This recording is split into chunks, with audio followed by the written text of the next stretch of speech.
6 বছর পরে যখন নবী মক্কা আসলেন, সেই নবী এক সময় বায়না করেছিলেন, আমার বাবা কোথায়? আমিনা তার শ্বশুরের কাছে গিয়ে বললেন, আপনার নাতি যে বাবা বাবা বলে কান্দে, সেই বাবা কোথায়? সেই বাবার কবর জিয়ারত করতে গিয়া মা আমিনা দুনিয়া থেকে বিদায় নিয়ে চলে গেলেন। আমাদের নবী সম্পর্কে আল্লাহ কোরআনে বলেছেন, আলাম ইয়াজিদিকা ইয়াতীমান ফাআওয়া, আপনাকে আমি এতিম হিসাবে পেয়েছি। জোরে কর সুবহানাল্লাহ। আমাদের নবী এতিম, 6 বছর বয়সে মা চলে গেল। ইবনে ইসহাক বর্ণনা করেন, আমার নাতি আব্দুল মুত্তালিব বলতেছে, আমার নাতি ছোট ছোট বাচ্চাদের সঙ্গে খেলতে গেছে। দেখেন মিলাদ, একটু শোনেন, মনোযোগ দিয়ে শোনেন। পাহাড়ি এলাকায় খেলতে খেলতে সূর্য যখন অস্তমিত, এমন সময় অনেক সন্তানের বাবারা গিয়া সন্তানকে নিয়ে তাদের বাড়িতে চলে এসেছে। কিন্তু আমাদের নবীকে কে নিবে? নবীর যে কোনো বাবা নাই। 6 বছরের নবী বাবা বাবা বলে কানতে কানতে পাহাড়ের উপরের দিকে উঠতেছে। ঠিক ওই সময় পাহাড়ের কিনারা দিয়ে উঠের পিঠে চলে যাচ্ছে আবু জেহেল। যে আবু জেহেলকে আমরা অত্যন্ত খারাপ মনে করি, অত্যন্ত খারাপ মনে করি, অথচ আপনারা খুশি হবেন, সর্বপ্রথম আল্লাহর নবীকে আল আমিন এই ডিগ্রিটা আবু জেহেলি দিয়েছে। বলেন সুবহানাল্লাহ। নবীর বয়স তখন কয় বছর? মাত্র 6 বছর। উটের পিঠে চড়ে আবু জেহেল যাচ্ছে, আর 6 বছরের বাচ্চা বাবা বাবা বলে কাঁদতেছে। ইবনে ইসহাক বয়ান করেন, আবু জেহেল তার উটটাকে মাটিতে বসায় দিয়া এক দৌড়ে গিয়া নবীকে বুকের সঙ্গে জাপটে ধরে বললেন, বাবা তুমি যতই বাবা বাবা বলে কান্দো, তোমার বাবা কোনোদিন তোমাকে নিতে আসবে না, বরং আমি তোমাকে বাবার দরদ দিয়া আমার উটের পিঠে করে তোমার দাদা পর্যন্ত আমি তোমাকে পৌঁছায় দিব। আসলে তখন তার নাম কিন্তু আবু জেহেল ছিল না। যে সময় আল্লাহ রাসূলকে বুকে ধারণ করেছে, উটের পিঠে করে দাদার কাছে পৌঁছায় দিবে, সেই সময় তার নাম কিন্তু আবু জেহেল ছিল না। তার আসল নাম হচ্ছে উমর ইবনুল হিসাম। আবু জেহেলের আসল নাম কি? নামটা খেয়াল হবে। আল্লাহ নবী সবসময় 2টা উমরের জন্য আল্লাহর কাছে বলতেন, আল্লাহ এই 2টা উমরকে যদি তুমি হেদায়েত দাও তাহলে ইসলাম প্রচারে আমার আর কোনো সমস্যা হবে না। কয় উমর? জোরে কোন কয় উমর? 2 উমর। একটা হলো উমর ইবনুল খাত্তাব, আর একটা হলো উমর ইবনুল হিসাম। আর চেয়ারম্যান সাহেব, হ্যাঁ মাশাআল্লাহ, আপনাদের আজকের মাহফিলের সম্মানিত প্রধান মেহমান বর্তমান চেয়ারম্যান সাহেব, হ্যাঁ তিনি মঞ্চে উপবিষ্ট হয়ে গেছেন। প্রধান অতিথিও আসবেন মনে হয় নাকি?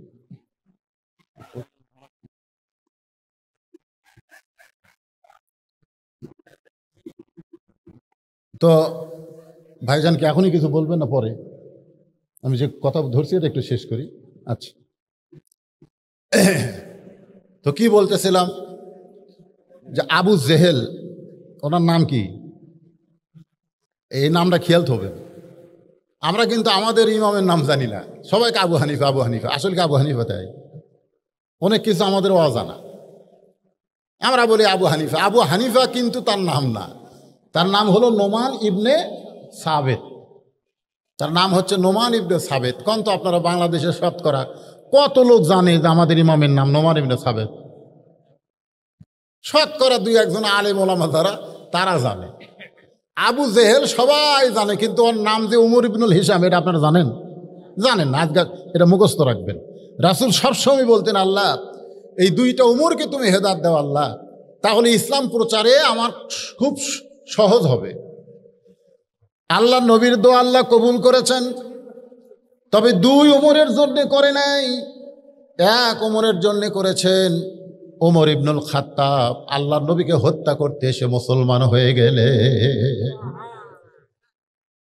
রাসূল বললেন, আল্লাহ আমি সব সময় আপনাকে 2 উমর হেদায়েতের জন্য দোয়া করতাম, আপনি একটা উমর হেদায়েত দিলেন, আর একটা উমর যে হেদায়েত পেল না।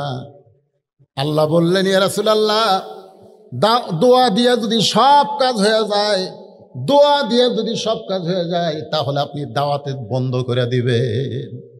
দোয়া দিয়া যদি সব হয়ে যায়, আজকে আমরা যদি খালি দোয়া দিয়ে বলতাম আল্লাহ বাংলাদেশের করোনা মুক্ত করো, বাংলাদেশ করোনা মুক্ত করো আল্লাহ, আমরা কি মৌলবীরা কম দোয়া করছি? ধরে খান দোয়া কি কম করছে? তারপরে সরকার কিন্তু বহু চেষ্টা নিয়েছে, বহু হাসপাতাল বাড়তি করা লাগছে। তার মানে কি বোঝা গেল? খালি দোয়া দেয়া হয় না, খালি দোয়া দেয়া নবীর সময় হয়নি। আল্লাহ বললেন যে আপনার দোয়া কবুল করে 2 উমরকেই যদি হেদায়েত দেই তাহলে দাওয়াতের রাস্তা বন্ধ হয়ে যাবে। তো একটা দোয়ার জন্যে আর একটা দাওয়াতের জন্যে, একটা দোয়া দেয়া কাম হয়েছে, উমর ইবনে খাত্তাব দোয়া দিয়ে কাম হয়েছে, জোরে কান সুবহানাল্লাহ। আর একটা হলো দাওয়াত।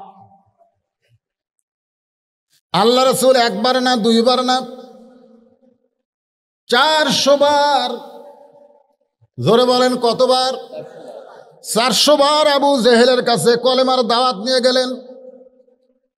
প্রত্যেকবার আল্লাহর নবীকে গালমন্দ করে তাড়ায় দিছে, প্রত্যেকবার আল্লাহর নবীকে গাল মন্দ করে তাড়ায় দেয়। রাসূল বিরক্ত হয় না? রাসূল কি হয় না? কিন্তু আমরা বিরক্ত হই না? আমরা দাওয়াত 1 বার থেকে 2 বার দেই। আপনি বলেন চলো মসজিদে যাই, চলো মসজিদে যাই, লোকটা বলতে তুই নামাজ পড়েও যাবে, না পড়েও তাই, এরকম আছে না নাই? চলো মসজিদে যাই, লোকটা বলে তুই নামাজ পড়েও যাবে, না পড়েও তাই। আপনি মসজিদে গিয়ে বলতেছেন শয়তান, নামাজের কথা বলি ও তো নামাজ পড়ে না। ও কিন্তু আপনাকে মারে নাই, কিন্তু নবী আবু জেহেলকে দাওয়াত দিবার যে পাথর মারছে, নবীর কপাল ফেটে গেছে, রক্ত বের হয়ে গেছে, এরপরেও আল্লাহর নবী দাওয়াত দেওয়া ছাড়ে নাই। সর্বসাকুল্যে 400 বার নবী আবু জেহেলের দরজা।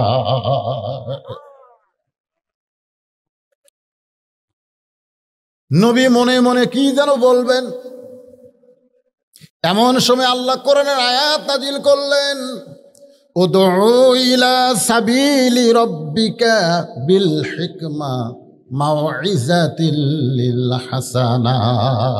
জোরে কান সুবহানাল্লাহ। ডাইরেক্ট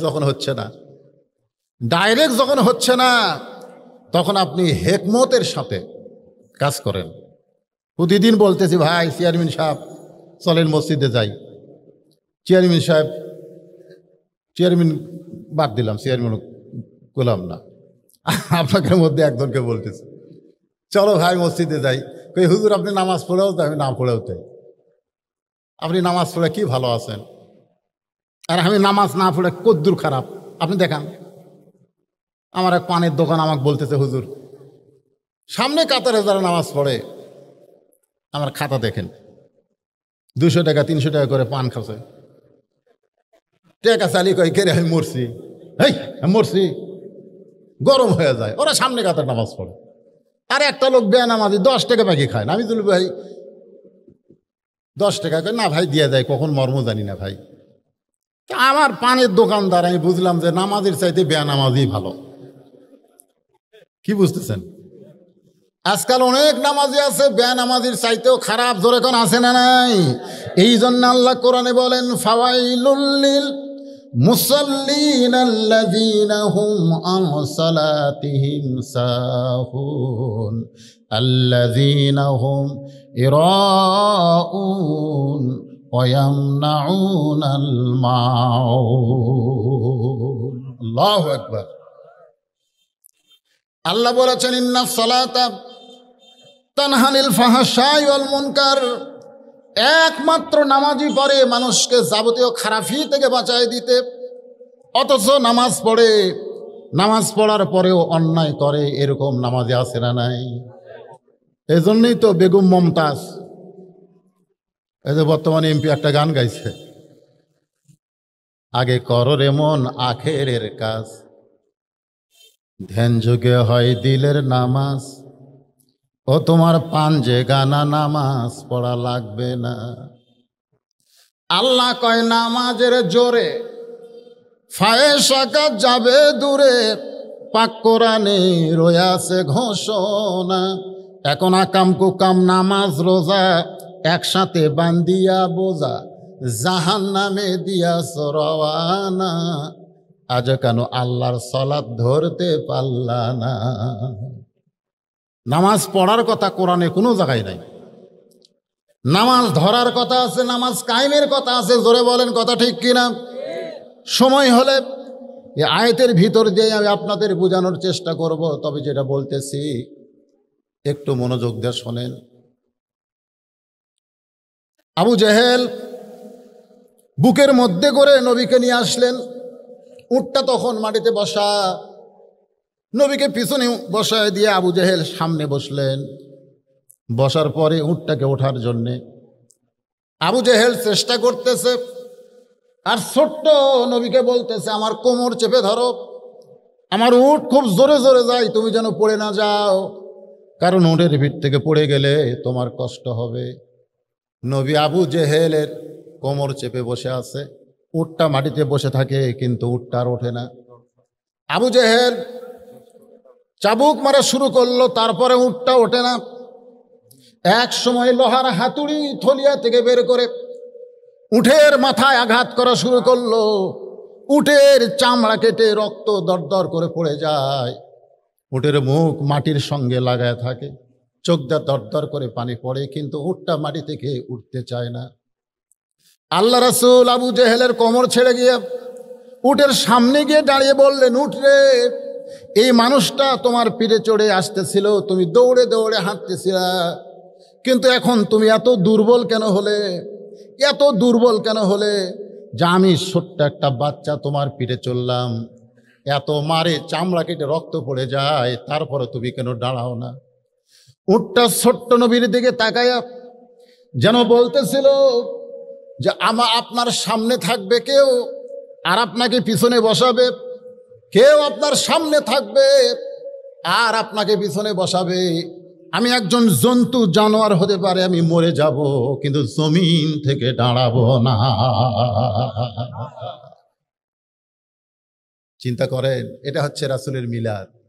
তখন নবী নবুয়ত পায় নাই, ওই সময়ও জঙ্গলের পশু পক্ষীরা আমার নবীকে চিনেছে। জোরে কোন কথা ঠিক কিনা ভাইজান?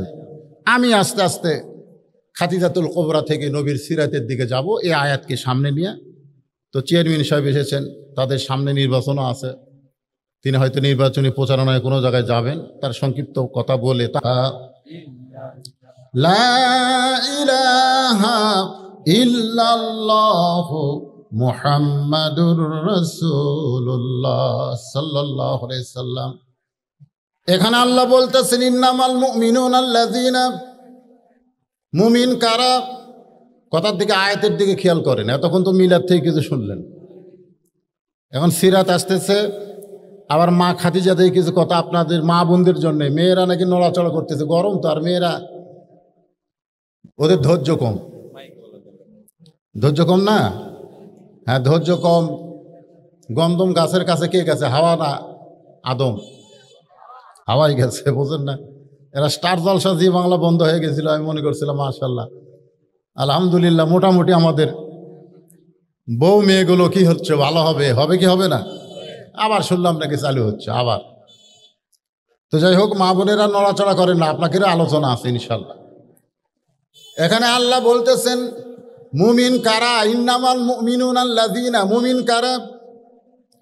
মুমিনদের তিনটা বৈশিষ্ট্যের কথা বলা হয়েছে। এক নম্বর হলো ইজা যুকিরাল্লাহ, যখন তারা আল্লাহর জিকির করবে, ওয়াজিলাত কুলুবুহুম, তখন তার অন্তরের মধ্যে কম্পন সৃষ্টি হবে। সুবহানাল্লাহ বলেন। আমার মাদ্রাসা আছে, এরকম হাফিজি মাদ্রাসা। আজকে যে মাদ্রাসার মাহফিল, এরকম একটা মাদ্রাসা আছে, এনারা দাওয়াত দিবার কাছে, ওনারা দেখছেন আমি ওয়াজ নসিহত করে টাকা পয়সা দিয়ে কী করি, যারা আমার ওখানে যায় তাদের এই ভুলটা ভেঙে যায়।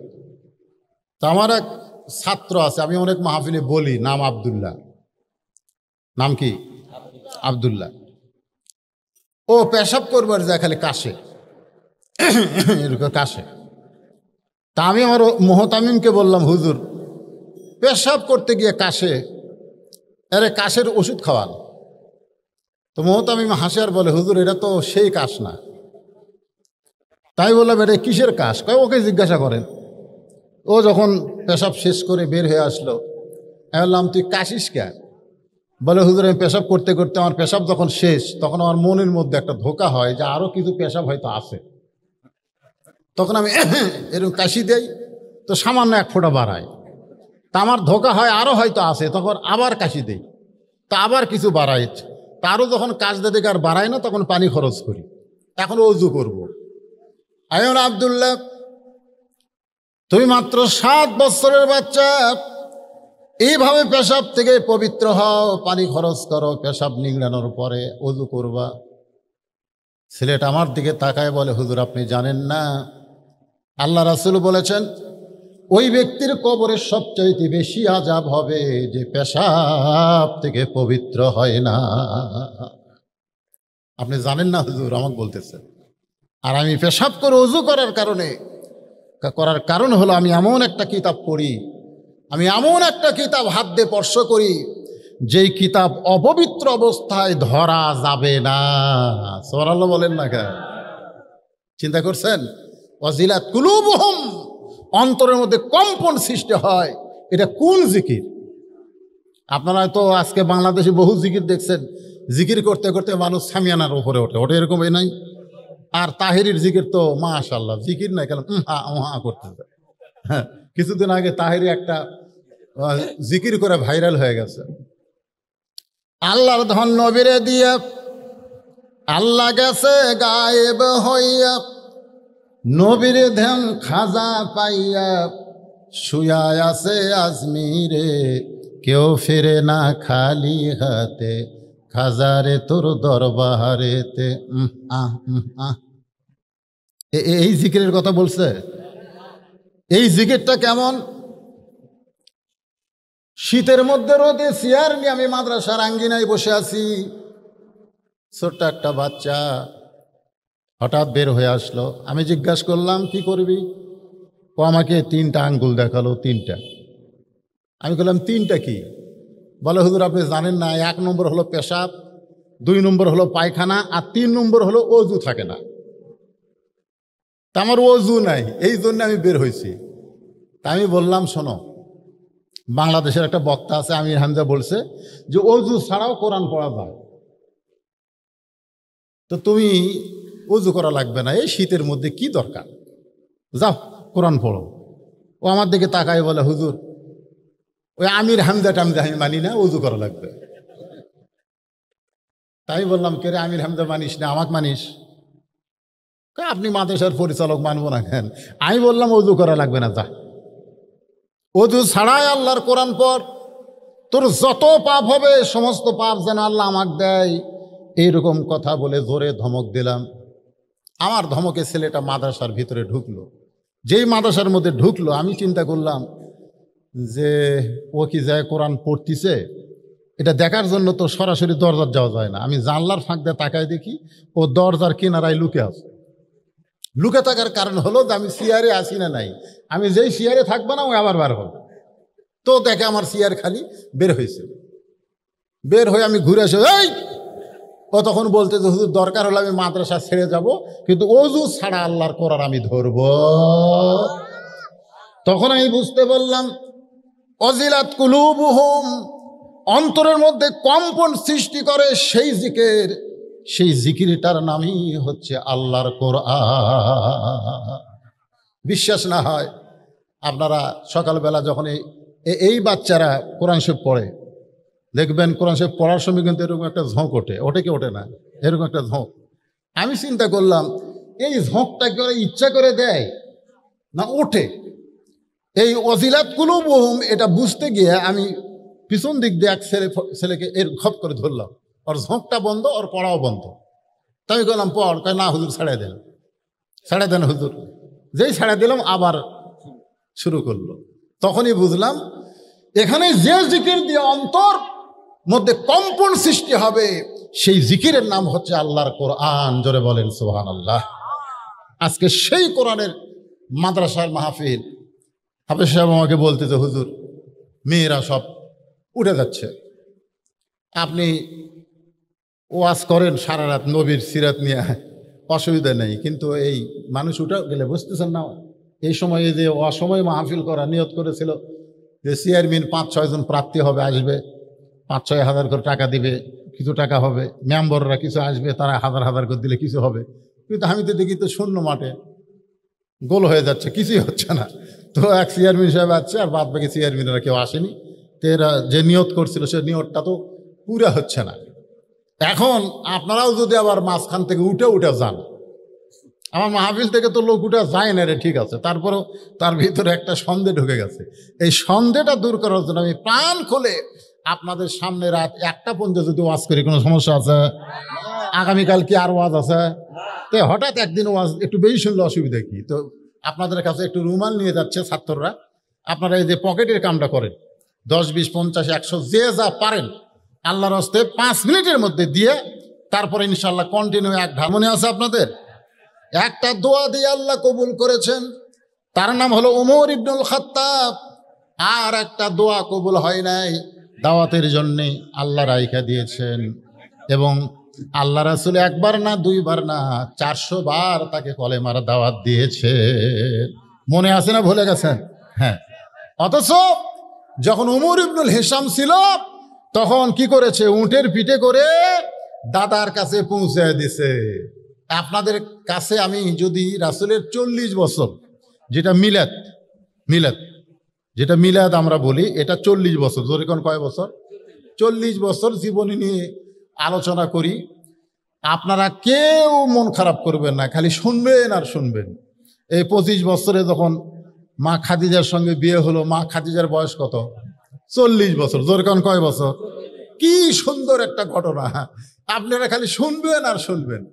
কিন্তু 40 বছর বয়সে যখন গাড়ে হীরার মধ্যে আল্লাহ নবীর উপর কোরআন নাজিল হলো, কোরআন নাজিল হওয়ার মক্কায় 13 আর মদিনায় 10, এই 23 বছর।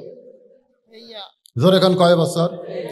এই 23 বছরের কথা যখন বলবার যাব, মক্কার কথা মোটামুটি খালি দাওয়াত আর দাওয়াত, কিন্তু মদিনায় হিজরতের পরের কথা যখন বলতে যাব, তখন কিন্তু রাসূল শুধু রাসূল ছিলেন না, তিনি একজন রাষ্ট্রনায়ক ছিলেন। জোরে কোন কথা ঠিক কিনা? তিনি কি ছিলেন? তিনি কিন্তু বদরের যুদ্ধ করেছেন। আল্লাহ রাসূলের জীবনী পড়ে দেখেন, তিনি শুধু দাওয়াতই দিচ্ছেন, হাত ধরে খালি তেলতেলা করছেন তা কিন্তু না, তার জীবনে 27টা যুদ্ধে তিনি স্বয়ং অংশগ্রহণ করেছেন। জোরে কোন সুবহানাল্লাহ। তো এই ব্যাপক আলোচনা আপনাদের সামনে তো করা লাগবে, কি কর? তো অল্প সময়ের মধ্যে আলোচনাগুলো আমি আপনাদের সামনে করব, কোনো সাইড বাদ থাকবে না, কারণ রবিউল আউয়াল মাস। তো এখন আমার মা বোনেরা যারা পর্দার অন্তর আছেন, আপনারা শোনেন, 40 বছরের খাদিজার কিন্তু একটা ডিগ্রি ছিল। আপনারা বলেন তো খাদিজার কি ডিগ্রি ছিল? হ্যাঁ, জানেন না? 2টা ডিগ্রি, একটা রাসূল দিয়েছে আর একটা আল্লাহ দিয়েছে। রাসূল দিয়েছে খাদিজাতুল কুবরা, খাদিজাতুল, আর আল্লাহ দিয়েছেন খাদিজাতুত তাহিরা। খাদিজাতুত তাহিরা, খাদিজা হচ্ছে পবিত্র নারী। জোরে কোন সুবহানাল্লাহ। আমার মায়েরা বোনেরা যারা পর্দার অন্তর আছেন, একটু খাদিজার জীবন থেকে শোনেন, কারণ খাদিজা একজন ভালো মহিলা ছিল বলে আল্লাহ তার পেট থেকে মা ফাতেমাকে দুনিয়াতে পাঠাইছেন, যেই ফাতেমা হলো নারীদের জান্নাতীদের সরদার। একটু ইশারা দিলাম। 25 বছর বয়সে খাদিজার সঙ্গে নবীর বিয়ে হচ্ছে। কিভাবে বিয়ে হলো? খাদিজা হচ্ছে মক্কার সবচাইতে ধনী। গোটা মক্কা শহরে, গোটা মক্কা এলাকায় এত বড় ধনবতী কেউ ছিল না। বলেন সুবহানাল্লাহ। একদিন বেলকুনিতে বসে আছেন, হঠাৎ তিনি দেখতে পাচ্ছেন যে একটা ঘরের ভিতরে তার রাখালগুলো সব দুপুর বেলায় ঘুম পাড়তেছে। খাদিজাতুল কুবরা চমকে গেলেন। হাজার হাজার উট দুম্বা বাদ দিয়া রাখালগুলো দুপুর বেলায় ঘরের মধ্যে আরাম করে। তিনি রাখালের সর্দারকে ডাক দিলেন।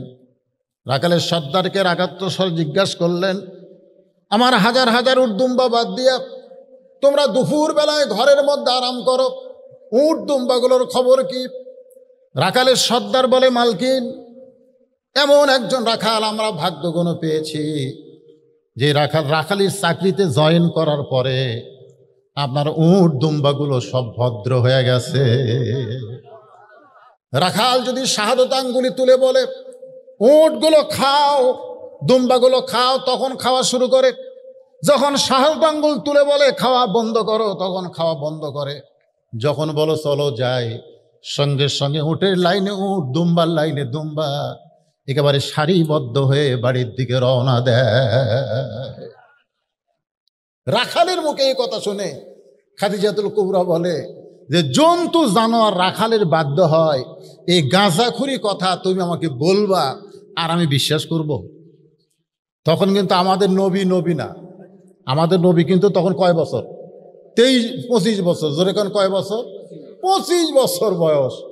সেই সময় খাদিজাতুল কুবরা বলতেছে রাখালকে যে উট দুম্বাগুলা, জন্তু জানোয়ারগুলো একটা রাখালের বাধ্য হয়, এই কথা তুমি বলবা গাঁজাখুরি আর আমি বিশ্বাস করব। রাখালের সর্দার বলে যদি আপনার বিশ্বাস না হয় তাহলে আপনি তদন্ত করতে পারেন, আপনি তদন্ত করেন। রাখালের সর্দারের কথায় খাদিজাতুল কুবরা তদন্ত করতে গিয়ে দেখে উট দুম্বাগুলো সব খাওয়া দাওয়ায় ব্যস্ত, কিন্তু রাখাল দাঁড়িয়ে আছে। রাখালের চেহারার মধ্যে রোদের কোনো চিহ্ন নাই, পাহাড় পোড়া গন্ধ পাওয়া যায়, বালু পোড়া গন্ধ পাওয়া যায়। কে যেন ছাতা রাখালের মাথায় ধরে রেখেছে। খাদিজাতুল কুবরা উপর দিকে তাকায় দেখে এক খণ্ড মেঘ আল্লাহ নবীর মাথায় ছায়া হয়ে আছে। খাদিজাতুল কুবরা আশ্চর্য হয়ে গেলেন, এটা কেমন মানুষ, আসমানের মেঘ তার জন্য ছাতা হয়। আর একটু নিকটে গেলেন, নিকটে যাওয়ার পরে নবীকে একটু পরখ করে দেখতে চাইলেন, কিন্তু হঠাৎ একটা বাতাস এসে খাদিজার নাকের মধ্যে ঢুকলো। ওই বাতাসটা নবীর গায়ের সঙ্গে আঘাত করে বাড়ি লেগে খাদিজার নাকের মধ্যে ঢোকার কারণে মেশক আম্বরের সুগন্ধ, এই সুগন্ধ যেন দুনিয়ার কোনো সুগন্ধ নয়, যেন আল্লাহ জান্নাতের দরজা খুলে দিয়েছে। 40 বছরের বিধবা বয়স্ক নারী খাদিজা এক দৌড়ে বাড়ির মধ্যে এসে দরজা বন্ধ করে দিলেন। দাসী বলতেছে মালকিন রাখালকে তদন্ত করতে গেলেন, তদন্তের রিপোর্ট কি? তদন্তের তো একটা রিপোর্ট আছে না নাই? খাদিজা ঘরের ভিতর থেকে বলতেছে তদন্তের রিপোর্ট হলো রাখালের চাকরিকে আমি ক্যান্সেল করে দিলাম, আমি রাখালের চাকরি ক্যান্সেল করে দিলাম। দাসী মূর্খ মানুষ আশ্চর্য হয়ে গেল, এমন খারাপ কিছু হয়তো দেখেছে যার কারণে চাকরি ক্যান্সেল হয়ে গেল। চলে গেল আবু তালেবের কাছে, নবীর চাচার কাছে গিয়ে বলতেছে মুরব্বী কেমন ভাবে মানুষ করেছেন আপনার ভাতিজাকে, আজকে রাখালির চাকরি খাদিজা ক্যান্সেল করে দিয়েছে। আবু তালেব চমকে গেল যে আমার ভাতিজা হতে পারে, কিন্তু তার চরিত্রের মধ্যে এমন কিছু নাই যেইটার কারণে তার চাকরি ক্যান্সেল হবে। তিনি মা খাদিজার কাছে এসে দেখেন খাদিজা সুন্দর করে একটা চেয়ার সাজায় বলতেছে চাচা মেহেরবানি করে আপনি চেয়ারে বসেন। আবু তালেব বলতেছে আমার ভাতিজার অপরাধ কি, আমার ভাতিজার কোন দোষের রাখালির চাকরি ক্যান্সেল হলো? খাদিজা বলতেছে রাখালির চাকরি ক্যান্সেল করার কারণ হলো এখন থেকে আপনার ভাতিজা আমার স্বামী হিসাবে বরণ করে নিরা। খাদিজাতুল কুবরা নবীকে স্বামী হিসাবে বরণ করার পরে মক্কার কাফেরেরা খাদিজার জন্য দুর্নাম শুরু করলো। অনেক নেতারা কিন্তু খাদিজাকে বিয়ের প্রস্তাব দিয়েছিল, এমনকি আবু জেহেল, আবু সুফিয়ান, মক্কার বড় বড় যত নেতা ছিল সবাই খাদিজাকে বিয়ের প্রস্তাব দিয়েছিল, কারণ খাদিজা মক্কার সবচাইতে ধনবতী রমণী। ওই নেতাদের প্রস্তাব উপেক্ষা করে অনাথ এতিম একটা রাখালকে খাদিজা বিয়ে করেছে। গোটা মক্কার কাফেরেরা তারা বলা বলি শুরু করেছে খাদিজা পাগলি হয়ে গেছে, খাদিজা ঠকে গেছে, খাদিজাকে আবু তালেব ঠকাইছে। এরকম কথা যখন বারবার বলে, আবু তালেব একদিন খাদিজার কাছে বললেন মা তুমি নিজের ইচ্ছায় আমার এতিমরে বিয়ে করলে, কিন্তু মক্কার লোকেরা বলা বলি করতেছে তুমি ঠকে গেছো, তুমি পাগলি হয়ে গেছো, আমি নাকি তোমারে ঠকাইছি। আবু তালেব দিকে তাকায় আবু খাদিজা বলতেছে চাচা তাহলে মক্কার নেতাদেরকে একদিন আমার বাড়িতে দাওয়াত দেন। আবু তালেব নির্দিষ্ট তারিখে নেতাদেরকে খাদিজার বাড়িতে দাওয়াত দেওয়া হলো। সমস্ত নেতাদের সামনে খাদিজা বসে বলতেছে ও নেতারা তোমরা নাকি বলা বলি করো আমি আব্দুল্লাহর এতিম পোলাকে বিয়ে করে ঠকে গেছি, আমি নাকি পাগলি হয়ে গেছি। আবু জেহেল বলতেছে বলেছি তো 100 বার বলবো, কারণ আমাদের মতো নেতা খেতা বাদ দিয়া তুমি সাধারণ একজন রাখাল গরিব এতিমকে বিয়ে করলে কেন? খাদিজা বলতেছে, আমি তোমাদেরকে 3টা প্রশ্ন করব, তোমরা উত্তর দাও। 1 নম্বর প্রশ্ন হলো, তোমরা বলো তো আব্দুল্লাহর এতিম পোলা যে গরিব ছেলেটাকে আমি স্বামী হিসাবে গ্রহণ করেছি, তার বংশের দাম বেশি না আমার বংশের দাম বেশি? মক্কার সমস্ত নেতারা আশ্চর্য হয়ে গেল, সবাই মাথা নিচু করে আছে। খাদিজাতুল কুবরা বলতেছে, আমার 1 নম্বর প্রশ্ন, বলো তো তার বংশের দাম বেশি না আমার বংশের দাম বেশি? সমস্ত নেতা বলতেছে, বংশের দিক দিয়ে আব্দুল্লাহর এতিম পোলাই দামি, তোমার বংশের চাইতে তার বংশ উচ্চ বংশ। খাদিজা বলতেছে, তাহলে দেখো 1 নম্বরে আমি জিতে গেলাম, নিম্ন বংশের একটা মেয়ে হয়ে উচ্চ বংশের একটা স্বামী পেলাম। আমার 2 নম্বর প্রশ্ন হলো, তোমরা সত্যি করে বলো আমার চেহারা সুন্দর না আব্দুল্লাহর এতিম পোলার চেহারা সুন্দর? তোমরা সত্যি করে বলবে। এই যে প্রশ্ন করলাম, উত্তরটা কি একটু চিন্তা করে দাও। সমস্ত নেতারা মাথা নিচু করে বসে আছে। খাদিজা বলতেছে, মাথা নিচু করে বসে থাকলে হবে না, উত্তর দাও। আবু জেহেল বলতেছে, খাদিজা তোমার চেহারার কথা কি বলবো, কারণ তোমার 40 বছর বয়স, তুমি বিধবা। দুনিয়ার এমন কোন পুরুষ মানুষ আজ পর্যন্ত আমি নিজের চোখে দেখি নাই যে আব্দুল্লাহর এতিম পোলার চাইতে সুন্দর হতে পারে। আমার মনে হয় গোটা পৃথিবীর ভিতরে আব্দুল্লাহর এতিম পোলা সব চাইতে সুন্দর মানুষ। খাদিজা বলতেছে, তোমরা বলতেছো আমি ঠকে গিয়েছি, এখন বলো তো আমি একজন কোন সুন্দরী মেয়ে মানুষ দুনিয়ার সর্বশ্রেষ্ঠ সুন্দর একজন স্বামী পেলাম, এই হিসাবে আমি জিতে গেলাম না ঠকে গিয়েছি? আমার 3 নম্বর প্রশ্ন হলো, আমি এখন তোমাদের কাছে বলবো আমার বয়স বেশি না আব্দুল্লাহর এতিম পোলার বয়স বেশি? সমস্ত নেতারা বলতেছে, তোমার বয়স হলো 40 বছর আর আব্দুল এতিম পোলার বয়স হলো মাত্র 25 বছর।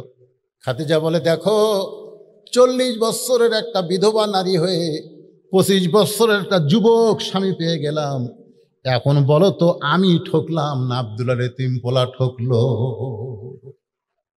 সমস্ত নেতারা বলতেছে, চলো যাই, চলো যাই। আসলে খাদিজা ঠকে নাই, খাদিজা জিতে গেছে। জোরে কোন সুবহানাল্লাহ। সেই খাদিজার পেট থেকে আল্লাহ নবীর মাধ্যমে 60টা সন্তান আল্লাহ দুনিয়াতে দান করেছেন। ওই 25 বছরের যুবক 40 বছরের মহিলাকে বিয়ে করার পরে আল্লাহ তার পেট থেকে 60টা সন্তান দিয়েছে। তার মধ্যে 3টা হলো ছেলে আর 4টা হলো মেয়ে।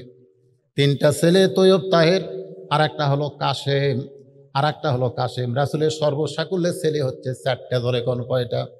4টা ছেলে, একটা হলো তৈয়ব, একটা তাহের, একটা কাশেম। এই 3টা ছেলে মা খাদিজার পেট থেকে হয়েছে। আর একটা ছেলের নাম হলো ইব্রাহিম। এই ইব্রাহিমটা হয়েছে মারিয়া কিপ্তিয়ার পেট থেকে। আর মা খাদিজার পেট থেকে 4টা কন্যা সন্তান হয়েছে। একটা হলো কুলসুমা, একটা হলো জয়নাব, একটা হলো রোকেয়া, আর একটা হলো খাতুনে জান্নাত ফাতেমা তো জোহরা। জোরে কান সুবহানাল্লাহ। আল্লাহ রাসূলের মিলাদ নিয়ে আমি কিছুক্ষণ আপনাদের সামনে আলোচনা করলাম। আল্লাহ রাসূল এক সময় হীরা গুহার মধ্যে ঢুকলেন। আল্লাহ পাক আমাকে কয়েকবার ওই গুহার মধ্যে যাওয়ার তৌফিক দিয়েছেন। আশ্চর্য হবেন, ওই গাড়ি হীরার মধ্যে নবী একাধারে 3.5 বছর পর্যন্ত সাধনা করেছে। ধরে কান সুবহানাল্লাহ। 3.5 বছর পর্যন্ত নবী এক জায়গায় ছিলেন, যে পাহাড়টা মাটি থেকে 2600 ফুট উপরে ওই গর্ত। যারা হজ করতে গেছেন, গাড়ি হীরা যারা দেখছেন, আমাদের মতো মানুষ এখন তো সিঁড়ি আছে, এই সিঁড়ি দিয়ে উঠতে উঠতে 2 লিটার পানি পান করা লাগে, কিন্তু তখন সিঁড়ি ছিল না। দৈনিক 2 বার মা খাদিজাতুল কুবরা আল্লাহর নবীর কাছে খাবার নিয়ে যাইতেন। বলেন সুবহানাল্লাহ। 3.5 বছর নবী সেই গাড়ি হীরার মধ্যে সাধনা করলেন। সাধনা করার পরে নবীর বয়স যখন 40 হয়ে গেল, দুনিয়ার বয়সের কথা বলতেছি আমি, কিন্তু দুনিয়ার বয়সের কথা বলতেছি। আসলে আমাদের নবীর বয়স কত, এটা নবী কিন্তু একদিন আজরাইলকে, আপনি জিবরাইলকে জিজ্ঞেস করেছিলেন। এটা হাদিসের মধ্যে রয়েছে। মানে আল্লাহ রাসূল ঘরের মধ্যে আছেন, ইতিমধ্যে ফেরেশতা জিবরাইল তো দাহিয়াতুল কালবি, মানুষের সুরতে নবীর কাছে আসতেন, এসে সালাম দিলেন, আসসালামু আলাইকুম ইয়া রাসূলুল্লাহ, আমি একটা আপনার কাছে যেতে চাই। তো তখন আল্লাহ রাসূল ফাতেমাকে বললেন, তোমার চাচা এসেছে, দরজাটা খুলে দাও। চাচা বাপের কি কি ভাই? না না, বাপের চাচা কাক কয়? ছোট ভাই না বড় ভাই? বড় ভাই চাচা কয়। আপনাকে জায়গায় মনে হয় বড় বড় জেঠা হয়, বড়গুলো জেঠা কয়। আচ্ছা, চাচা আইসে, দরজা খুলে দাও। তো মা ফাতেমা গিয়ে দরজা খুলে দিলেন। জিবরিল আমিন নবীর কাছে এসে মুখ ভার। আল্লাহ রাসূল জিবরাইল দেখে তাকায় বললেন, মুখটা ভার করে বসে আছো কেন? বলেন, ইয়া রাসূলুল্লাহ, কেউ না জানলে আপনি তো জানেন আমি জিবরাইল। আপনি তো জানেন আমি জিবরাইল। বাবা আদম থেকে আপনি পর্যন্ত যত নবী দুনিয়াতে আইছে, আমি সকলের কাছে আল্লাহর কাছ থেকে ওহী নিয়ে নাজিল হয়েছি। সে আদম থেকে শুরু করে আপনি পর্যন্ত সব নবীর কাছে আমি আল্লাহর ওহী নিয়ে আসি। তাহলে আমি চাচা কিভাবে হই? আল্লাহ রাসূল বললেন, জিবরাইল তোমার বয়স কত? ফেরেশতা জিবরাইল বললেন, ইয়া রাসূলুল্লাহ, আল্লাহ আমাকে সৃষ্টি করেছেন, আমার বয়স আমি হিসাব করে বলতে পারবো না। তবে পূর্ব গগনে, পূর্ব আকাশে আমি একটা তারকা দেখতাম। একবার দেখার পর ৭০,০০০ বছর আর দেখতে পেতাম না। একবার সেই তারকা যদি দেখতাম, ৭০,০০০ বছর আর সেই তারকা আমি দেখতে পেতাম না। আবার দেখতাম ৭০,০০০ বছর পর। এভাবে আমি ৭০ বার ওই তারকা দেখেছি। কিন্তু এখন ৭০,০০০ বছর হয়ে গেল, আর তারকা আসমানে উদয় হয় না। আল্লাহ রাসূল মুস্কে হাসিতে বললেন, জিবরাইল, যে তারকাকে তুমি ৭০,০০০ বছর পর পর ৭০ বার দেখেছো, সেই তারকা আর কেমনে দেখতে পাবে? কারণ সেই তারকাই হলাম আমি, মুহাম্মাদুর রাসূলুল্লাহ। লিল্লাহি তাকবীর। তা আল্লাহ নবীর বয়স কত এটা তো হিসাব করে বলা যাবে না, কিন্তু দুনিয়াবি বয়স হলো মা খাদিজার যখন ৪০, রাসূলের তখন ২৫। যখন রাসূলের উপর আল্লাহ কোরআন নাজিল করেছে, তখন নবীর দুনিয়াবি বয়স হলো ৪০ বছর। জোরে কোন কয় বছর? ৪০ বছরে এই কোরআনের প্রথম যে আয়াত আপনাদের মাদ্রাসাকে সামনে নিয়ে এবং রবিউল আউয়াল মাসকে সামনে নিয়ে যে আয়াতে কারিমা তেলাওয়াত করেছি, সে আয়াতকে সামনে নিয়ে কথা বলতেছি। প্রথম যে শব্দটা রাসূলের উপরে আল্লাহ নাজিল করলেন, আপনারা কম বেশি সকলেই সেই শব্দটা জানেন। কি কোন জানেন না? শব্দ কি? ইকরা। শব্দ কি? ইকরা। ইকরা শব্দের অর্থ কি? পড়ো। ইকরা শব্দের অর্থ হলো পড়ো। হ্যাঁ, মারাত্মক কথা। পড়ার কথা সর্বপ্রথম আল্লাহ নবীকে বললেন, পড়ো। আপনারা পড়েন? এখন হয়তো বলে, হুজুর আমরা তো পড়ি। আমরা কি পড়ি না? নবীকে যখন জিবরাইল বললেন ইকরা, রাসূল কিন্তু পড়েন নাই। ফেরেশতা জিবরাইল বললেন ইকরা, হুজুর আপনি পড়েন। নবী পড়েন না, চুপ করে আছেন। জিবরাইল বললেন, হুজুর আপনি পড়েন। আল্লাহ রাসূল পড়েন না। ফেরেশতা জিবরাইল বলতেছে, ইয়া রাসূলুল্লাহ, আমি আপনাকে ইকরা বলি, ইকরা দিয়ে শুরু করবেন, পড়েন না কেন? আল্লাহ রাসূল বললেন, জিবরাইল তুমি পড়তে বললি আমি পড়ব, তুমি পড়তে বললি আমি পড়ব। এমন ছাত্র আমি না, আগে জানতে হবে কি পড়ব, কি জন্যে পড়ব, পড়ার বিষয় কি, এটা আগে জানবো। ধরে কর সুবহানাল্লাহ। খালি পড়তে বললি ক খ গ ঘ, পড়তে বললি ABCD পড়ব? মুসলমানের সন্তান, আজকে আমরা যারা মুসলমান দাবি করি, প্রত্যেকটা মুসলমান নর নারীর উপরে আল্লাহর কোরআন শিক্ষা করা হলো ফরজ। জোরে কোন কথা ঠিক কিনা? এটা ফরজ। এটা কি ফরজ? অনেকে বলবেন, হুজুর 5 ওয়াক্ত নামাজ পড়াও ফরজ, জানাজার নামাজ পড়াও ফরজ। কি কন? 5 ওয়াক্ত নামাজ পড়াও ফরজ, জানাজার নামাজও কি ফরজ না? তো জানাজার নামাজ কি ফরজ? ফরজে কিফায়া। তা আপনারা এখন কি মনে করতেছেন, এই কোরআন শরীফ পড়া ফরজে কিফায়া? ফরজে কিফায়া যে গ্রামের কয়েকটা গরিব গরিব ছেলে কোরআন পড়বে, ওরা এই গরিবেরাই সব কোরআনের হাফেজ হবে, বছর অন্তর কোরআনের মাহফিল হবে, ওদের মাথায় পাগড়ি দেওয়া হবে।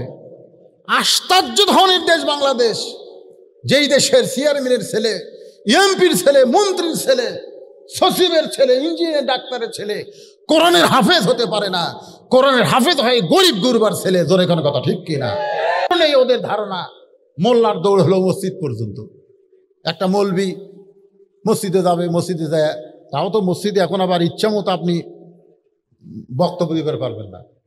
বক্তব্য দিবার গেলেও রেকর্ডিং হবে, কারণ মোল্লার দৌড় মসজিদ পর্যন্ত। মোল্লারা মসজিদে গিয়া নামাজ পড়াবে, এছাড়া মোল্লাদের কি করবে? চার কাম, বিয়ে শাদী পড়াবে, মরে গেলে জানাজা করবে, দোয়া দরুদ করবে, এছাড়া তার মৌলবীর কোনো কাম নাই। এই জন্যে ব্যাকরণের বাগধারায় গোলাম সাকলাইন এক নাস্তিক, উনি আবার লেখছে মোল্লার দৌড় মসজিদ পর্যন্ত। কিন্তু এখনকার মোল্লার আবার সংসদে যাবার চায়। যেরকম কোথায় যাবার চায়? এই সংসদে যেদিন থেকে মোল্লারা যাবার চায়, সেদিন থেকে মোল্লাদের উপরে বাতিল যারা তারা শত্রু হয়ে গেছে। জোরে কোন কথা ঠিক কিনা? মোল্লা খালি মসজিদ আর মাদ্রাসা নিয়ে থাকবে। এই দুই জায়গার মধ্যে মৌলবি থাকলে একটা মৌলবির বিরুদ্ধে কেউ নেই। কিন্তু এই দুটা বাদ দিয়া ওরা আবার গরম গরম ভাষণ দেয়, এরা আবার অন্যায়ের বিরুদ্ধে কথা বলে, এরা আবার ভাস্করের বিরুদ্ধে, বহু কিছুর বিরুদ্ধে। আর এগুলো বলিস করে এই মৌলবি, এই মৌলবি। এই যে কাজী ইব্রাহিম সাহেব দুই জুম্মা একটু গরম বক্তব্য দিয়েছে, ধরে নিয়ে যেত স্যার। কথাটা বুঝলেন না? তো এখন ব্যাপারটা হলো, আমি যে কথা বলতেছি সিরাতে রাসূল, মিলাদে রাসূল, রবিউল আউয়াল মাস, আমাকে তুলেই দিয়েছে রাত 10টার পর। এলাকার মধ্যে প্রথম মাহফিল। বিরক্ত হচ্ছেন আপনারা? একটু কিছু কথা শোনেন বাজা। তো যে কথা বলতেছিলাম, কোন কথায় আমি কিন্তু সব টার্গেট নেই কথা বলতেছি, আপনি একটু খেয়াল করবেন। একরা, একরা শব্দের অর্থ হলো পড়ো। তো এখন আপনি বাংলা পড়বেন, ইংরেজি পড়বেন, কি পড়বেন? এখানে যে একরার কথা বলা হয়েছে, আল্লাহ নবী যখন বললেন জিব্রাইল তুমি পড়তে বললি আমি পড়বো না, আগে জানতে হবে পড়ার ধরন কি। ফেরেশতা জিব্রাইল বললেন বিইসমি রাব্বিকাল্লাযী খালাক, আপনি ওই আল্লাহর নামে পড়েন যে আল্লাহ পাক আপনাকে সৃষ্টি করেছে। আল্লাহ নবী বললেন আমার কোনো আপত্তি নেই, আমি কেবলমাত্র শুধুমাত্র আল্লাহর পড়াটাই পড়তে চাই।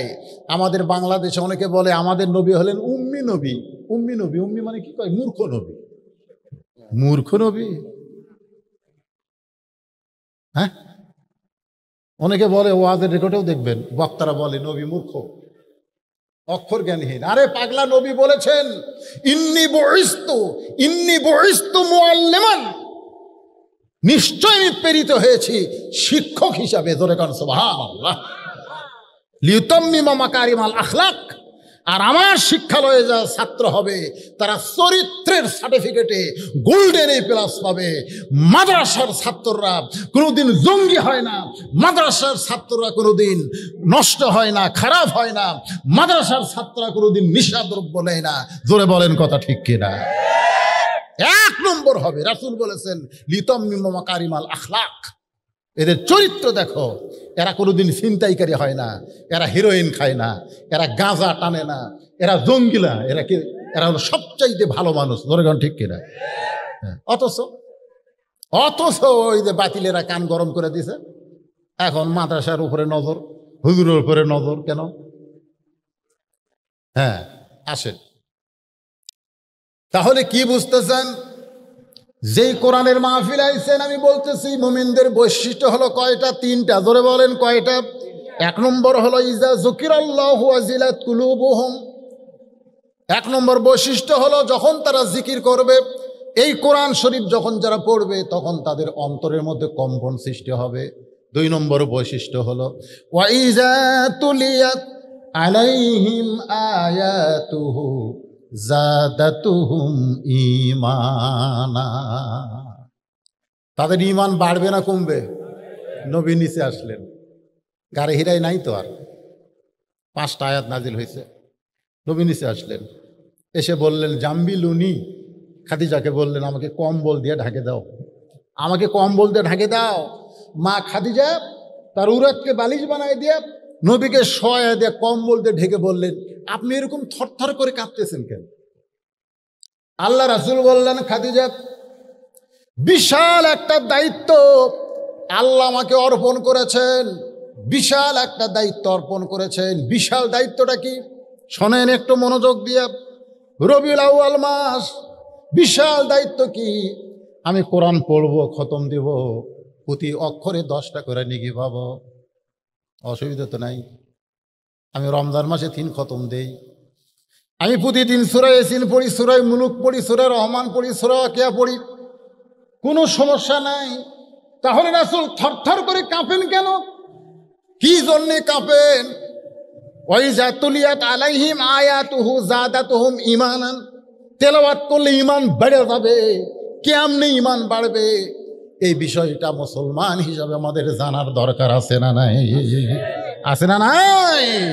আগডুম বাগডুম ঘোড়াডুম সাজে, ঢাক ঢোলক ঝাঁঝর বাজে, চলতে চলতে গেল ঢুলি, ঢুলি গেল কমলা ফুলি।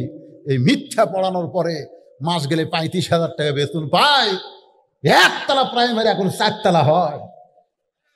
90% মুসলমানের দেশে একটা মুসলমান সাথে না, একটা মুসলমান সাথে না। কি আইরে আই টিয়ে নায়ে ভরা দিয়ে না নিয়ে গেল বোয়াল মাসে, তাই না দেখে ভোদর নাচে। ওরে ভোদর সরে যা, কি সব! আরে কেউ না হলেও তো আওয়ামী লীগ এই কবিতার বাদী হওয়া দরকার। এমন একটা খারাপ কবিতা, আইরে আই টিয়ে নায়ে ভরা দিয়ে না নিয়ে গেল বোয়াল মাসে। তো বোয়াল মাছ যদি নৌকালিয়া যায়, চেয়ারম্যান সাহেব কেমনে দাঁড়াবে? তোর এখন কথা ঠিক কিনা? এমন একটা মিথ্যা কবিতা পড়াচ্ছে, আগডুম বাগডুম। একদম বাগডুম দুর্গা পূজার, জোরে কোন কথা ঠিক কিনা? আগডুম বাগডুম। এইগুলো আমাদের ছোট ছোট মাসুম বাচ্চাদেরকে শিক্ষা দিচ্ছে, ওদেরকে মাস গেলে 35,000 টাকা বেতন দেয় এই সরকার। আর যারা ইকরা বিসমিকা ইকরা বিসমি রাব্বিকাল্লাযী খালাক, এই আল্লাহর কোরআন যারা শিক্ষা দিচ্ছে, সেই মাদ্রাসাগুলো ছায়া চিন্তা চলার লাগতেছে এই 90% মুসলমান দেশে। জোরে কর কথা ঠিক কিনা? আফসোস, আফসোস। আল্লাহ বললেন, ওয়াইজা তুলিয়াত আলাইহিম আয়াতুহু যাদাতুহুম ঈমানা, তোমার ঈমান বেড়ে যাবে। ঈমান কেমনে বাড়বে? খালি বলছে করোনা ধরবে, মুখে মাস্ক পরো। ও দেখ ভাই পুরা আছে, অসুবিধা নাই, পরে আমার মসজিদের মধ্যে ঢুকতেছে, দরজা জাল্লাহ মাফতাহলি আবওয়াব রাহমাতিক, ডান পাও দিয়ে ঢুকতেছে, মুখত মাস্ক। আমি বললাম, ভাইজান আপনি কি কোরআন পড়েন? বলে, হুজুর পড়ি তো। আল্লাহ কোরআনে বলেছেন, ফালিয়াবুদু রাব্বা হাযাল বাইত আল্লাযী আত'আমাহুম মিন জু'ইন ওয়া আমানাহুম মিন খাউফ। এর অর্থ কি? আপনি যে ডান পাও দিয়ে ঢুকলেন, আল্লাহ মাফতাহলি আবওয়াব রাহমাতিক বলতেছেন, আর কাতারে চিহ্ন দিয়েছেন যে 1.5 ফুট পর পর একজন করে দাঁড়ান। এর মধ্যে দাঁড়ান যাবে না, তো একটা লাল দাগ দিয়ে দিছে, ওটি একজন, এটি একজন, এটি একজন, আর মুকুট মাস্ক। তাহলে এই আয়াতের অর্থটা কি? ঈমান যে বাড়বে কোরআন তেলাওয়াতের কারণে, আয়াতের অর্থ কি? অর্থ তো আমি জানি না। তো এই সূরা কি আপনি পড়েন? তা পারি, এটা দিয়ে তো নামাজ পড়ি। এটা দিয়েই নামাজ পড়েন, মুখে মাস্ক পড়ছেন, 1.5 ফুট ফাঁক হয়ে দাঁড়াবেন, কিসের ভয়ে?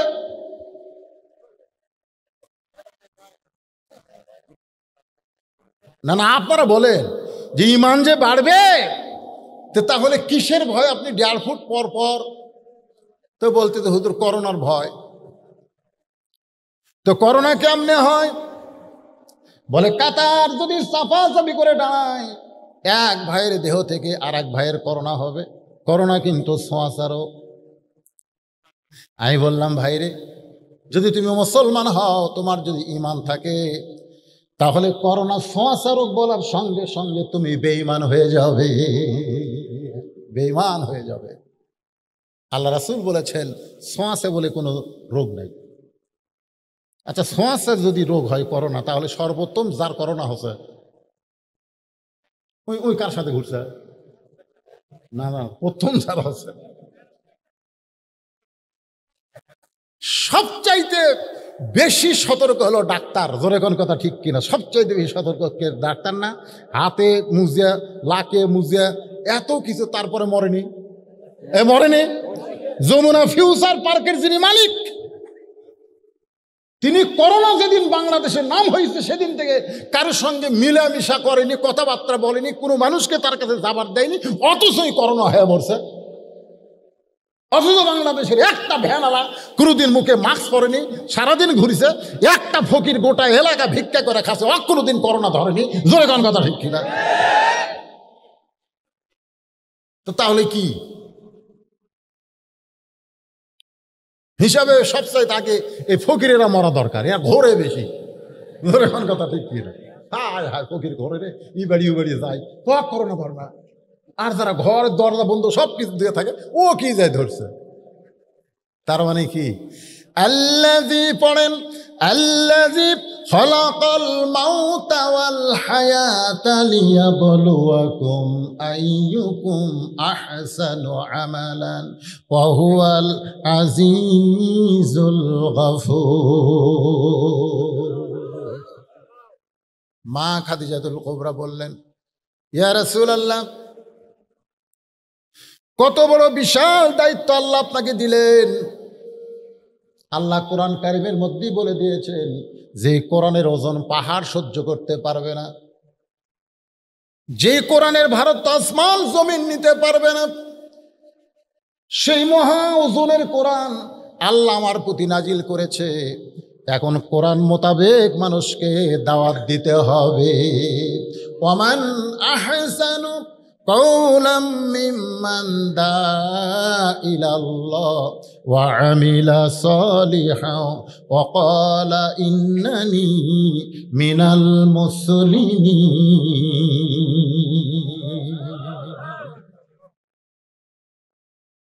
শুরু হয়ে গেল দাওয়াতের কাজ। গভীর রাত্রে নবী আমার কলেমার দাওয়াত দেন। কলেমার দাওয়াতে মক্কার যত নেতা ছিল নেতাদের কাছে আগে নবী গেলেন, কিন্তু একটা নেতাও নবীর ডাকে সাড়া দিলেন না। কারণ নবী চিন্তা করলেন, নেতাগুলো যদি ভালো হয়ে যায় তাহলে সাধারণ মানুষগুলো এমনি ভালো হয়ে যাবে। জোরে কোন কথা ঠিক কিনা? চেয়ারম্যান সাহেব যদি নামাজ পড়ে, ইউনিয়ন পরিষদের চেয়ারম্যান যদি নামাজ পড়ে, তাহলে অধীনস্থ মেম্বরেরাও কিন্তু নামাজ, জোরে কোন মুসলমান হলে পড়বে কি পড়বে না? চেয়ারম্যান নামাজ পড়লে চৌকিদার নামাজ পড়বে। চেয়ারম্যান যদি ভালো হয়ে যায়, তার অধীনস্থ যারা তারা সবাই ভালো হয়ে যাবে। এই যে নবী নেতাদের কাছে কলেমার দাওয়াত নিয়ে গেলেন, নেতারা কলেমার দাওয়াত গ্রহণ করলেন না। আজও গোটা পৃথিবীতে নেতৃস্থানীয় মানুষ যদি ভালো হয়ে যেত, তাহলে গোটা বাংলাদেশ, গোটা পৃথিবী ভালো হয়ে যেত। জোরে কোন কথা ঠিক কিনা? বাজান, কলেমার দাওয়াত দিলেন 13 বছর। এই 13 বছর ধরে নবীর সিরাত থেকে একটু শোনেন মনোযোগ দিয়া, মাত্র 323 জন মুসলমান হলো 13 বছর ধরে। 323 জন মুসলমান হয়েছে, তার অর্ধেককে ওরা মারিয়া পিটাই শেষ করে দিছে। যে 323 জন মুসলমান হলো, তাদের মধ্যে অনেককে তারা মারতে মারতে হত্যা করলো। তার মধ্যে একজনের নাম হলো ইয়াসার। শুধুমাত্র ঈমান রাখার কারণে খেজুর গাছের সঙ্গে বেঁধে তাকে হত্যা করা হলো। তার সামনে তার বিবি সুমায়াকে 2 উটের সঙ্গে 2টা পা বেঁধে লজ্জাস্থানে তীর নিক্ষেপ করে তাকে হত্যা করা হলো। তার সন্তান আম্মারকে মারতে মারতে মরে গেছে মনে করে ওরা যখন চলে গেল, নবী আম্মারের লাশের কাছে গিয়ে দেখে আম্মার মরে নাই, জবান থেকে বের হচ্ছে লা ইলাহা ইল্লাল্লাহু মুহাম্মাদুর রাসূলুল্লাহ। নবী আস্তে করে বসে আম্মারকে বুকের সঙ্গে জাপটে ধরলেন। আবু বকর আলীর সহায়তায় তাকে নিয়ে আসলেন। উম্মে সুমায়া ইয়াসারকে দাফন করে ইসলামের প্রথম শহীদ তাদেরকে ঘোষণা করে দিলেন। জোরে বলেন সুবহানাল্লাহ। এভাবে কলেমার দাওয়াত দিলেন 13 বছর। 13 বছরের মধ্যে 323 জন মুসলমান হলো। মুসলমান তো 323 জন হলো, এই সামান্য মুসলমানিত্বই তাদের সহ্য হলো না। তারা আল্লাহর নবীকে হত্যা করার পরিকল্পনা করলো। আপনারা সকলেই জানেন, গভীর রাত্রে নবীর বাড়ি তারা ঘেরাও করলো। নবী ঘর থেকে বের হলেই তারা নবীকে হত্যা করবে। নবী হযরত আলীকে বললেন, আলী, আমার চাদর মুড়ি দিয়ে তুমি ঘুমিয়ে যাও, আমাকে আল্লাহ আজকে মক্কা থেকে মদিনায় হিজরত করার হুকুম দিয়েছে। এই দাওয়াতের মাধ্যমে আর ইসলাম চলবে না, এখন ইসলামকে মডিফাইড করতে হবে। ধরে কোন সুবহানাল্লাহ। আলী বলতেছে, ইয়া রাসূলুল্লাহ, সন্ধ্যা থেকে আমি দেখলাম কতগুলো মানুষ আমাদের বাড়ি ঘেরাও করে আছে। আল্লাহ আপনাকে যেদিন কেউ বাড়ি আপনার পাহারা দেয় নাই, সেই দিন হিজরতের হুকুম না করে আজকে এই কঠিন মুহূর্তে আপনাকে মক্কা ছেড়ে মদিনায় যাবার কয়, কেমন আল্লাহ আমি বুঝতে পারলাম না। আল্লাহ রাসূল বলে, আলী তুমি ছোট্ট মানুষ, বুঝবা না, বরং তুমি আমার বিছনায় চাদর মুড়ি দিয়ে ঘুমিয়ে যাও। নবী বের হয়ে দেখলেন মক্কার সমস্ত কাফেরেরা অস্ত্র শস্ত্র নিয়ে রেডি হয়ে আছে। আল্লাহ রাসূল বললেন, আল্লাহ ঈসা আলাইহিস সালামকে এরকম মুহূর্তে আপনি আসমান উঠায় নিয়ে চলে গেছেন, ঘরের ছাদ ফাঁকা করে ঈসা নবীকে আপনি আসমানে নিয়ে গেছেন, আর আমাকে আপনি কাফেরদের ভিতর থেকে মদিনায় যাওয়ার হুকুম দিলেন। আল্লাহ বলেন, হাবিব এক মুষ্টি ধুলে নেন, এক মুষ্টি বালি হাতে নেন, বালি হাতে নিয়ে শাহাদাতুল ওযু বলে আপনি বালি নিক্ষেপ করেন। বালি নিক্ষেপ করা হলো, ওই বালিটা সমস্ত কাফেরদের চোখের মধ্যে আল্লাহ ঢুকাইয়া দিল। ওরা হাতের অস্ত্র ফেলে দিয়া যখন চোখ এভাবে বুঝতেছে, নবী আমার আবু বকরের দরজায় গেলেন। আবু বকর রাদিয়াল্লাহু শুধুমাত্র একটা ঠোকা দেওয়ার সঙ্গে সঙ্গে দরজা খুলে গেল। নবী চমকে বলে, আবু বকর, আমি এত রাত্রে তোমার ঘরের দরজায়, তুমি কি আগে থেকেই জানতে? আবু বকর বলে, হুজুর আপনি যদি নেতা হন তাহলে আমি হলাম আপনার দলের কর্মী। জোরে কোন সুবহানাল্লাহ। আল্লাহ রাসূল বলেন, আবু বকর তুমি কি জানো মক্কা থেকে মদিনায় হিজরতের হুকুম হয়েছে? আবু বকর বলেন, হুজুর চলেন যাই। আল্লাহ রাসূল আবু বকরকে বলেন, আবু বকর তোমার ঈমান দেখে আমি আশ্চর্য হয়ে গেলাম। তোমার ঘরে তোমার বিবি আছে, তোমার ঘরে তোমার বাচ্চা আছে, তোমার ছেলে মেয়ে বিবিকে তুমি বাদ দিয়ে বলার সঙ্গে সঙ্গে আমার সঙ্গে তুমি মদিনায় যাবে। আবু বকর বলে, ইয়া রাসূলুল্লাহ, ওয়া ইযা তুলিয়াত আলাইহিম আয়াতুহু জাদাতুহুম ঈমানা। জোরে কর না সুবহানাল্লাহ। আপনার মুখের কোরআন শরীফ শোনার সঙ্গে সঙ্গে আল্লাহ তাআলা আমার ঈমান কেমন ভাবে বাড়ায় দিছে। এই মুহূর্তে যদি আপনি আমার বুকের কলিজাটা বের করে দেখেন, গোটা কলিজা শুদ্ধ দেখতে পাবেন। লা ইলাহা ইল্লাল্লাহ মুহাম্মদ রাসূলুল্লাহ ছাড়া আর অন্য কারো জায়গা নাই। আবু বকরকে নিয়ে নবী মদিনায় চলে গেলেন। গারে সুরের কথা আছে, আমি এত লম্বা করে বলতে পারবো না, শুধু আয়াতের তাফসিরকে বুঝাইতে গিয়ে আপনাদেরকে বলতেছি। বেজান গো সময় তখন ধরেন দুপুর 12টা, কি হয় রে দুপুর 1টা হবে, এমন সময় নবী উটের পিঠে করে আবু বকরকে নিয়ে মদিনায়। তাকায় দেখে রাস্তায় বাচ্চারা দাঁড়িয়ে আছে, বাচ্চারা অনেক বাচ্চারা রাস্তায় দাঁড়িয়ে আছে। আল্লাহ রাসূল বাচ্চাদের দিকে তাকায়, যেই মাত্র তাকাইছে, ইবনে ইসহাক বলতেছে সমস্ত বাচ্চারা দুইখানা হাত নবীর দিকে এইভাবে বাড়ায় দিছে। জোরে কোন সুবহানাল্লাহ। আবু বকর বলে, হুজুর এই বাচ্চারা 2 হাত বাড়ায় আপনার কাছে কিছু চায়, এখন বলেন তো আমাদের দিবার মতন কিছু আছে নাকি? আল্লাহ রাসূল বলে, আবু বকর আমাদের কাছে দিবার কিছুই নাই, ছোটদেরকে স্নেহ করতে হবে, বড়দের শ্রদ্ধা করা লাগবে। এখন এই বাচ্চাদেরকে আমি কি দিব? আমার কাছে দেওয়ার মতন তো কিছুই নাই। রাসূল বললেন, ও মদিনার বাচ্চারা, জন্মের আগে আমি আমার বাবা হারাইছি, 6 বছর বয়স আমি মা হারাইছি।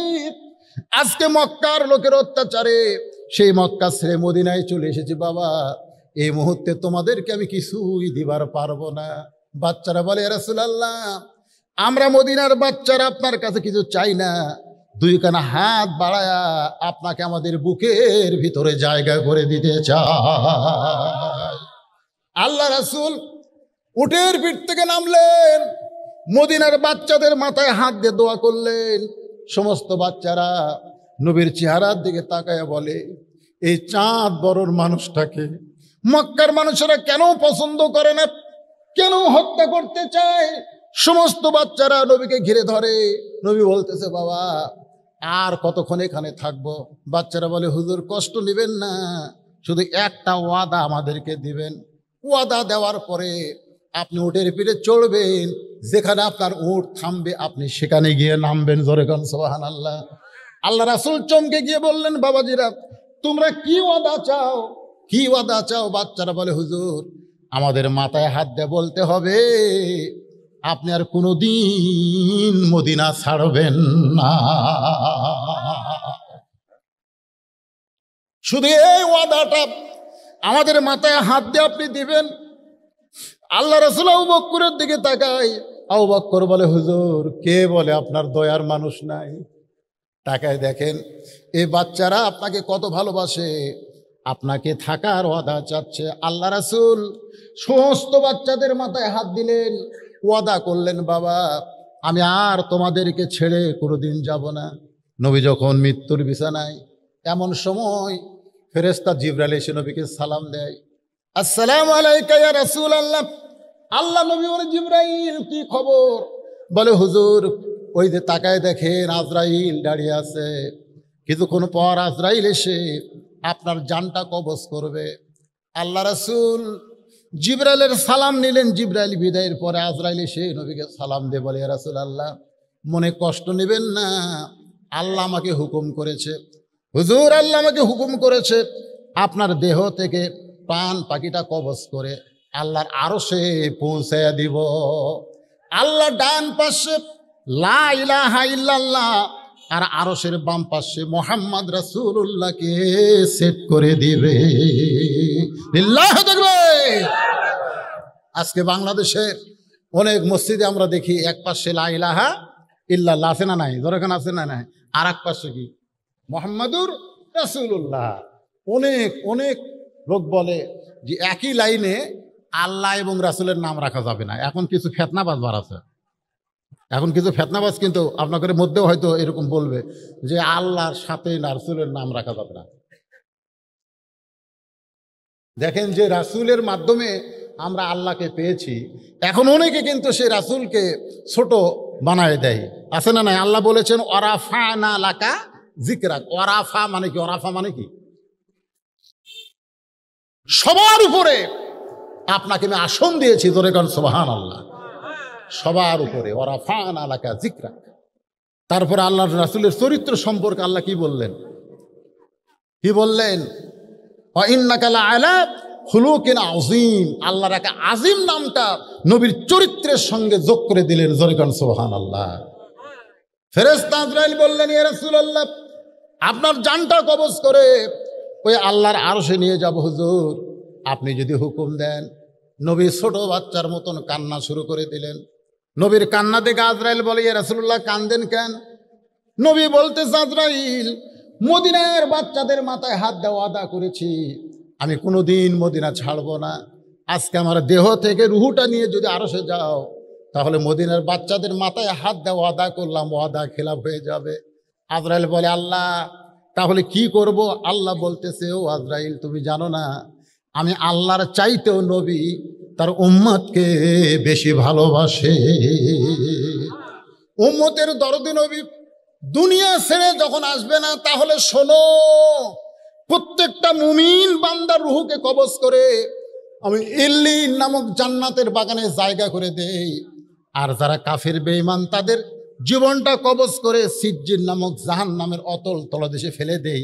কিন্তু আমার নবীর রুহুটা কবজ করে নবীকে যখন রওজা মোবারকে দাফন করা হবে, ওই দাফন করার সাথে সাথে আবার দেহের মধ্যে রুহুটা ঢুকায়া দাও। লিল্লাহি তাকবীর। এই জন্যে আমাদের নবী হলো জিন্দা নবী, আমাদের নবী হলেন হায়াতুন নবী। যদি আমরা দরুদ পড়ি, আপনাদের এই ধর্মদাসগাতি সঙ্গে সঙ্গে একদল ফেরেশতা এই দরুদগুলো নবীর রওজা মুবারকে জমা দিয়া দেয়। সুবহানাল্লাহ বলেন না কেন? হ্যাঁ, নবীর রওজায় জমা দিয়ে দেয়। আপনাদের কি মনে হয় মরা নবী না জেতা নবী? এই রবিউল আউয়াল মাসে কি চিন্তা করতেছেন?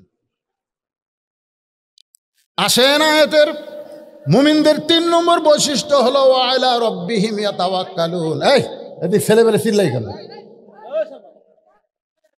১ নম্বর বৈশিষ্ট্য হলো ইজা যুকিরাল্লাহ ওয়াজিলাত কুলুবুহুম। মনে আছে না ভুলে গেছেন? 2 নম্বর বৈশিষ্ট্য হলো ওয়াইদা তুলিয়াত আলাইহিম আয়াতুহু জাদাতুহুম ঈমানান, ঈমান বাড়ার। আর 3 নম্বর বৈশিষ্ট্য হলো ওয়া আলা রাব্বিহিম ইয়াতাওয়াক্কালুন, ইয়াতাওয়াক্কালুন। খুব খেয়াল করবেন। এখন প্রতিদিন বলে চলো মসজিদে যাই, মনে আছে না ভুলে গেছেন? চেয়ারম্যান থাকতে শুরু করছিল, চেয়ারম্যান তো চলে গেছে। তো তুই নামাজ পড়েও তো, আমি না পড়েও তাই। নামাজ পড়েও যায়, না পড়েও তাই। চিন্তা করতেছে আগে তো এইভাবে ডাইরেক্ট কাজ করলে হবে না, এটা কি করা দরকার? ও রায়গঞ্জ বাজার, আপনার বাজারের নাম কি? ধানগড়া বাজার। ধানগড়া বাজারে 3:30টার সময় ওর সাথে দেখা। সো বলতে ভাই যাই, এই তুই নামাজ পড়েও যাবে, না পড়েও তাই। তো বলতেছে আমি কি তোমাকে নামাজের কথা কইছি? খালি বলছিস যাই। তুমি তো এক নামাজের কথা ছাড়া আমার কিছু কও না। আরে পাগল, এখন 3:30 বাজে, এখন তো বোঝা লাগবে তো এটা কোনো নামাজের সময় না। আমি মনে করছি এক নামাজ ছাড়া তোমার কোনো দাওয়াত নাই, এই জন্য আমি মনে করছি যাই মানে ওই ওটাই। তো করছে না, আজকের দাওয়াত হলো চা খাওয়ার। এখন আপনারাই বলেন, যে ব্যক্তিকে নামাজের দাওয়াত দিলে যে গরম হয়, অক যদি চা খাওয়ার দাওয়াত দেন ওই কি সেই গরম? ও কিন্তু আশ্চর্য হয়ে বলবে, কে রে তুই তো এইরকম চা খাওয়ার দাওয়াত কোনোদিন দেশ নেই। সেই ভাইরে তোকে নামাজের দাওয়াত দিতে দিতে দেখছি যে কাম হবি না, চিন্তা করছি তোকে আর নামাজের দাওয়াত দেবো না, চলো চা খাই। বিল চা লাগে আমি দেবো। তুমি কি মনে করছো তোমাকে চা খেলে বিল তোমাকে দেওয়া লাগবে? কারণ চা খাওয়ার যায় দোকানে বলতে ভাই কি কি ভালো আছে, বলে দেখেন কি খাবেন, পেঁয়াজি দাও, জিলাপি দাও, নিমকি দাও, যা আছে দাও। তো বলতে ভাই কত খিলাবেন? খান ভাই, আপনি আমার ভাই না, খান। খাইতে খাইতে 40 টাকা যেই খাওয়া আছে। ধানগড়া মসজিদে আসরের আজান দিছে, 40 টাকা খাওয়া হতে আসরের আজান। এখন বলতেছে ভাই রে আল্লাহ ডাকতেছে, আমাকে যাওয়া লাগবে। আমি নিয়ত করছিলাম তোমাকে 50 টাকা খিলাবো, নিয়ত করছিলাম কয়টায় খিলাবো? 50 টাকায় খিলাবো। কিন্তু এই যে দেখো তো মুয়াজ্জিনের আক্কেল নাই, এটা 10 মিনিট পরে দিলি তো 50 টাকা ফুরাতো। এই যে আজান দিল, এই আজান দেওয়ার জন্য দেখো তোমাকে 40 খিলাতেই এখন আমাকে ডাক দিল। তো তুমি এখানে বসে থাকবা, চেয়ার যেন ছাড়ো না, খালি নামাজ পড়ে আসাই 10 টাকা, মানে 50 টাকা টার্গেট আজকে পুরো করা লাগবে। এই কথা বলে লোকটা নামাজের দিকে যাচ্ছে, ইতিমধ্যে খপ করে হাত ধরছে। হাত ধরে বলতেছে ভাই তুমি একলা যাবা, আমার কবা না? তো বলতেছে না ভাই এতদিন বহুদিন কইছি ভাই, কাম হয়নি। আরে মেয়ে এতদিন কইছো খালি খালি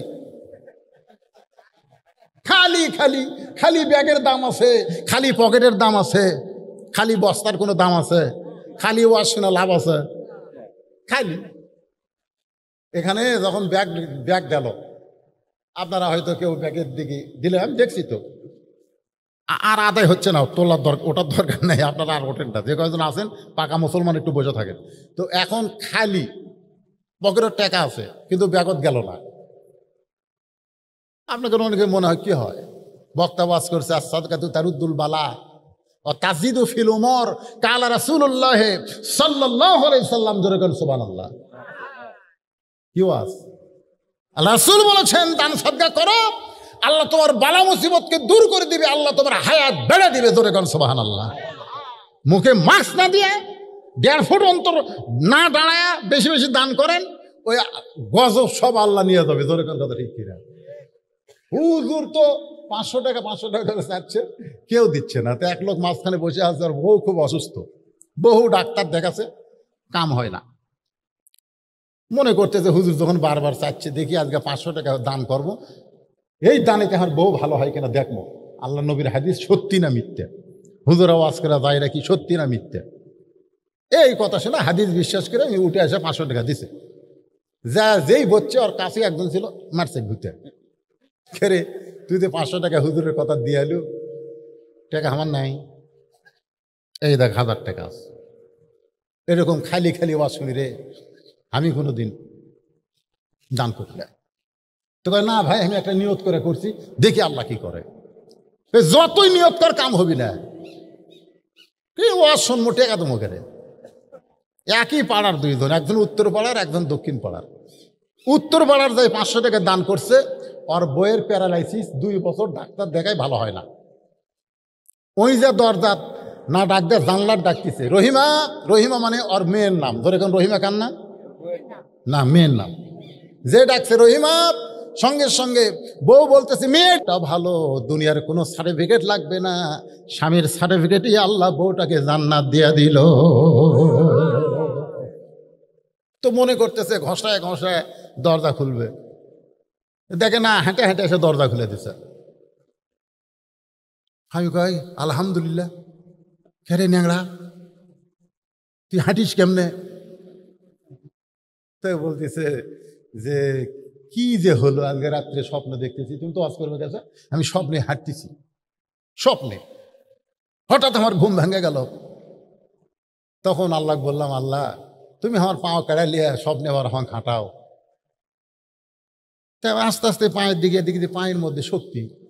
তা আমি আস্তে করে 1 পা নামালাম, দেখি না এই পাও শক্তি। 2 পা হেঁটে হেঁটে কলে টিউবওয়েলে গেলাম, উজু করে তাহাজ্জুদের নামাজ পড়তেছি, আর তুমি এমন সময় রহিমাকে ডাকতেছ। তো নামাজের খবর কি? বলে আল্লাহ রাসূল বলেছেন একমাত্র ফরজ ইবাদত বাদ দিয়া স্বামী যদি বউকে ডাকে সমস্ত ইবাদত বাতিল হয়ে যাবে। স্বামীর ডাকে সঙ্গে সঙ্গে সাড়া দিতে হবে। সুবহানাল্লাহ বলেন। একমাত্র, এই মায়েরা, একমাত্র ফরজ ইবাদত বাদ দিয়া সুন্নত কন নফল কন নিয়ত বান্দার পরেও যদি স্বামী ডাক দেয়, নিয়ত ছাড়া স্বামীর ডাকে সাড়া দিতে হবে। কারণ রাসূল বলেছেন আল্লাহর পরে কাউকে যদি সেজদা দেওয়ার হুকুম থাকতো তাহলে প্রত্যেকটা বউকে বলা হতো স্বামীর পায়ে সেজদা কর। কিন্তু আল্লাহ ছাড়া কাউকে সেজদা করার হুকুম নাই। এই কথার দ্বারা রাসূল বুঝালেন আল্লাহর পরেই প্রত্যেকটা বউয়ের কাছে সবচাইতে দামি হলো তার স্বামী। ধরে কোন কথা ঠিক কিনা? কথা কন না কেন? হ্যাঁ। আজকে আর আপনারা তো স্বামী তো হওয়ার পারেননি, একে দুর্বল হয়ে গেছেন বউয়ের কাছে, না জানি কি হয়। আপনার সামনে আপনার মাকে আপনার বউ যা ইচ্ছা তাই করতেছে, আপনার সামনে আপনার বাবাকে আপনার বউ যা ইচ্ছা তাই করতেছে। হ্যাঁ, আর ওয়াজে শোনেন নাই? আমি এমন কোনো ওয়াজ নাই যেটা আমি বাদ দিছি। ক্যাসেট শুনলি দেখতেন। শ্বশুর আসলে ট্যাংরা মাছ, পটাশে মাছ, ইলিশ মাছ, দই, মিষ্টি। সোমবার আসবি, রবিবার থেকে আমার বউ সাইজ হচ্ছে, ওর বাপ আসতেছে, আর আমার খালি সমানে লিস্টি করে দিচ্ছে, এটা খাবে আমার বাপ, এটা খায়, এটা খায়। তো শ্বশুরও আমার বউ খিলাচ্ছে খুব আনন্দ নিয়ে। আমার বাপ আছে, আমার বাপ দিছে পুরানা বিস্কুট। আমার বাপ একটা করে বিস্কুট খায় আর লোক দাঁতের মধ্যে ঢুকায়। বিস্কুট খায় আর লোক ঢুকায়, মানে মাড়ির সাথে বেজা যায়। তা আমি কাছে আসছি, আমাকে বলছে যে হুজুর কি বিস্কুট কিনেন? হুজুর আপনি কি বিস্কুট কিনেন? 10টা বিস্কুট। আমি যতবার আসি এই বিস্কুট আপনার বউ দেয় আর খালি দাঁতের সাথে লাগা যায়। আমি চিন্তা করলাম, কে রে, তোর বাপ আসলে এত কিছু, আর আমার বাপ আসলে 22টা বিস্কুট, যেটা 22টা হয়ে গেছে, মানে সেটা গেছে। কি কন? আমি আস্তে করে ঘরত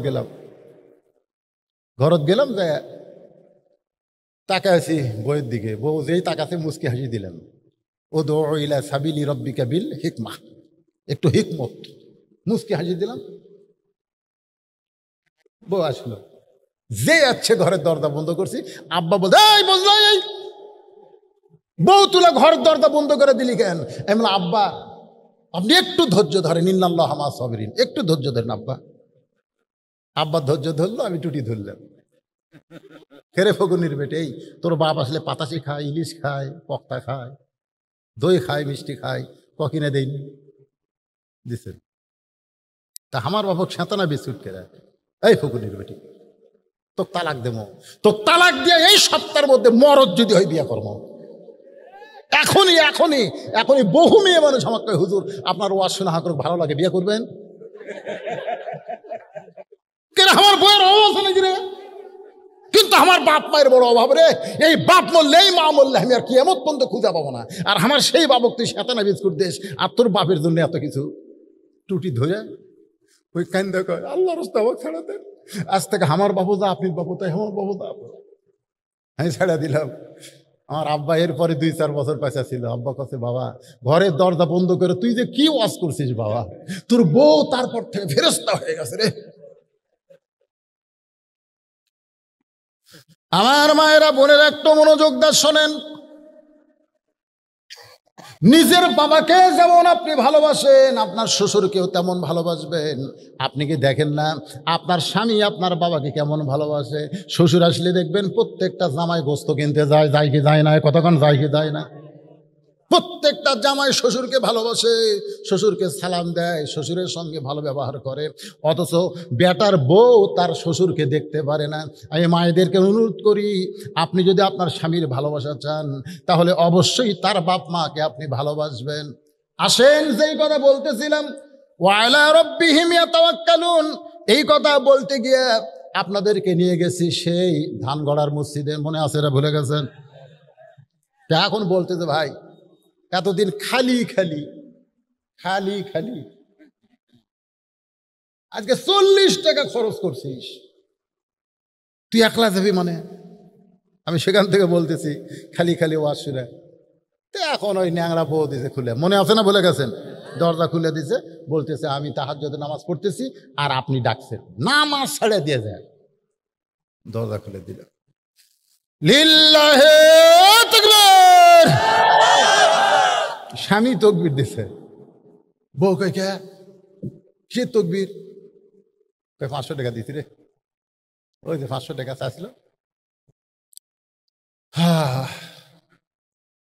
আস-সাদকাতু তারুদ্দুল বালা, নবীর হাদিস সত্য, এই জন্য তকবীর আমি একলাই দিলাম। এই 500 টাকা দান করার কারণে এই রে তোর পাও ভালো হয়ে গেছে। ওই এখন 1000 টাকা দেখা গেছে হয়ে গেছে, ওর বাড়ির দরজার ডাকতেছে, শেফালি, বইয়ের নাম শেফালি। বউ বলতে তোর মাওক ডাক দাও, তোর মাওক ডাক দাও। ইসম করছে কে রে? আমি ডাকি, বউ কয় মাওক ডাক দাও। আমি পারবো না, মাওক কান দেয় তাই কয়, তুই মাওক ডাক দিয়েছে, মা দরজা খোল, মা দরজা খোলা, এই শয়তান খালি খালি ওয়াজ শুনিস, খালি খালি ওয়াজ শুনিস। মা গো দেখ তুই কোন আমল করিস? এই তুই আমল করিস? তুই ওয়াজ শুনে এসে ঘুমাইস পারিস, ফজরে আজান দেয় তুই উঠিস না, তুই যে ওয়াজ শুনবার গেছিস খালি খালি। তোর বউ দুপুরবেলা তোর প্যান্ট শার্ট পরিষ্কার করে ওই টাইসালা গোসলখানা সাবানের ফ্যানটা আছে পরিষ্কার করেনি, পেশাব করবার যায় এমন পড়া পড়িছে, ও বাবারে মারে কই চিল্লে উঠছে। আমরা গেছিলাম, আমরা বাপ, তোর বাপ আমি যায় ঠিক করে কোনো মতো শুয়ে যাচ্ছি, তুই যা। ও এখন বইয়ের কাছে এসে বলে খবর কি? এখন আর উঠতে পারি না। কি হয়েছে? বলে এমন ভাবে পড়ে গেছি, এমন মনে হয় মাজার রক চমকিছে। পরদিনে অ্যাম্বুলেন্স করে বগুড়া শহীদ জিয়া মেডিকেল কলেজে নিয়ে আসছে। ডাক্তার বলতেছে এটা বগুড়া হবে না, এটা ঢাকা পঙ্গু হাসপাতালে নিয়ে যাওয়া লাগবে, কারণ রক এমন জায়গা ছিটছে আমরা এটা ঠিক করে দিতে পারবো না। কয় টাকা বাঁচাছে? কয় টাকা বাঁচাছে? 1000 টাকা দেখাচ্ছে, দেখ আমার নেই। বউ এখন ঢাকা পঙ্গু হাসপাতালে 12,000 টাকা দিয়ে অ্যাম্বুলেন্স ভাড়া করছে, ওইখানে 1 মাস থাকছে, কয়েক লাখ টাকা জমি ধান যা ছিল। এই মাইকের সাউন্ড হঠাৎ এরকম হলো কেন? সব বিক্রি করে দিয়ে ডাক্তার কইছে 1-8 বছর বউ টিউবওয়েল পাড়ে যাওয়া পারবে না, তুমি পানি ভরে তোমার বউ গোসল করে দিবে। খালি খালি খালি ওয়াজ শোনা। এই হাফেজি মাদ্রাসায় ওয়াজ শুনবার আসলে খালি ওয়াজ শুনে যাবেন। মাদ্রাসা দুর্বল হয়ে গেলে নানা রকম বিপদ আপনাদের মাথায় আল্লাহ দিতে পারে। এজন্য আপনাদের মধ্যে এমন কোন ব্যক্তি আছে যে খালি ওয়াজ শুনবে না? সবাই কম বেশি এই মাদ্রাসায় নগদ হোক বাকি হোক দান করবেন। এরকম কোন আল্লাহর বান্দা আছেন? আছেন? টাকা পকেটে আছে না বাড়ি থুয়ে যাচ্ছেন? এবারে আপনারা লগত না খালি বাকি বাকি নেবেন না, বাকি চলো দেখি খালি ওয়াজ শুনবেন না। সর্বপ্রথম কোন আল্লাহর বান্দা বাপ মা মারা গেছে, বাপ মার জান্নাতের জন্য 1000 টাকা দান করবেন? লিখে দেন, এখানে কাগজ কলম আছে, লিখে দেন। দেন। শোনেন, ডাক্তারের কাছে কিন্তু বহু টাকা যাবে। এই সময় কেউ যদি ওঠে ওয়াজাটা ওটা চলবি না, দান করে, হ্যাঁ দান করার জন্য আসো। আল্লাহ সব দেখতেছে। মোহাম্মদ হাফিজুর কত? 1000 টাকা নগদ দিয়ে দিছে, মাশাআল্লাহ।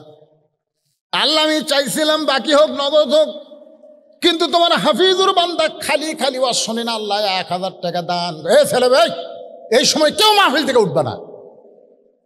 মাহফিলের উঠলে মাদ্রাসার ক্ষতি হবে, মাদ্রাসার ক্ষতি হবে মানে তোমার ইমান আমলের ক্ষতি হয়ে যাবে।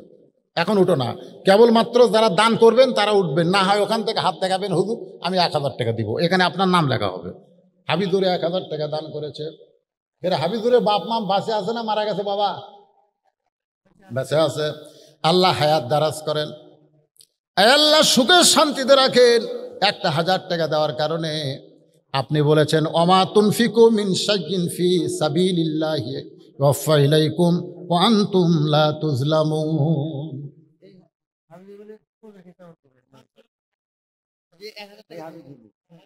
দেখছেন, এক হাফিজুর 1000 টাকা নগদ দান করে আবার মাদ্রাসার এতিমদের জন্য 50 কেজি চাল, জোরে বলেন মারহাবা, লিল্লাহি তাকবীর। দেন বাবা, বলেন বলেন। এই মাদ্রাসার সভাপতি, সেক্রেটারি, কেশিয়ার সদস্য যারা আছে, মাদ্রাসার হিতকাঙ্ক্ষী, মাদ্রাসা চলে কি করে, কি দিয়া চলে বাবা? মাদ্রাসার হুজুরকে মাসিক দান আছে নাকি? আপনারা মাসিকও হতে পারেন, মাসে 100, বছরে 1200, এরকম দাতা সদস্য, জান্নাতি সদস্য কারা হবেন? আবু বকর, ওমর, ওসমান। আলোচনা করে আপনাদের শোনাইছি। 2 নম্বর হলো ওয়াইজা তুলিয়াত আলাইহিম আয়াতুহু যাদাতুহুম ঈমানা, সেটাও আপনাদের শোনাইলাম। এখন 3 নম্বর বৈশিষ্ট্য হচ্ছে ওয়া আলা রাব্বিহিম ইয়াতাওয়াক্কালুন। মনে আছে না ভুলে গেছেন? মনোযোগ দিয়ে শোনেন। এখন বলতে দে ভাই, প্রতিদিন খালি খালি আজকে আমার পিছনে 40 টাকা খরচ করেছো, আজকে তুমি না বললেও আমার একটা সৌজন্য আছে, বোধ, সৌজন্য বোধ, এর নাম কি? তুমি না বললেও আজকে আমি যাবো ভাই।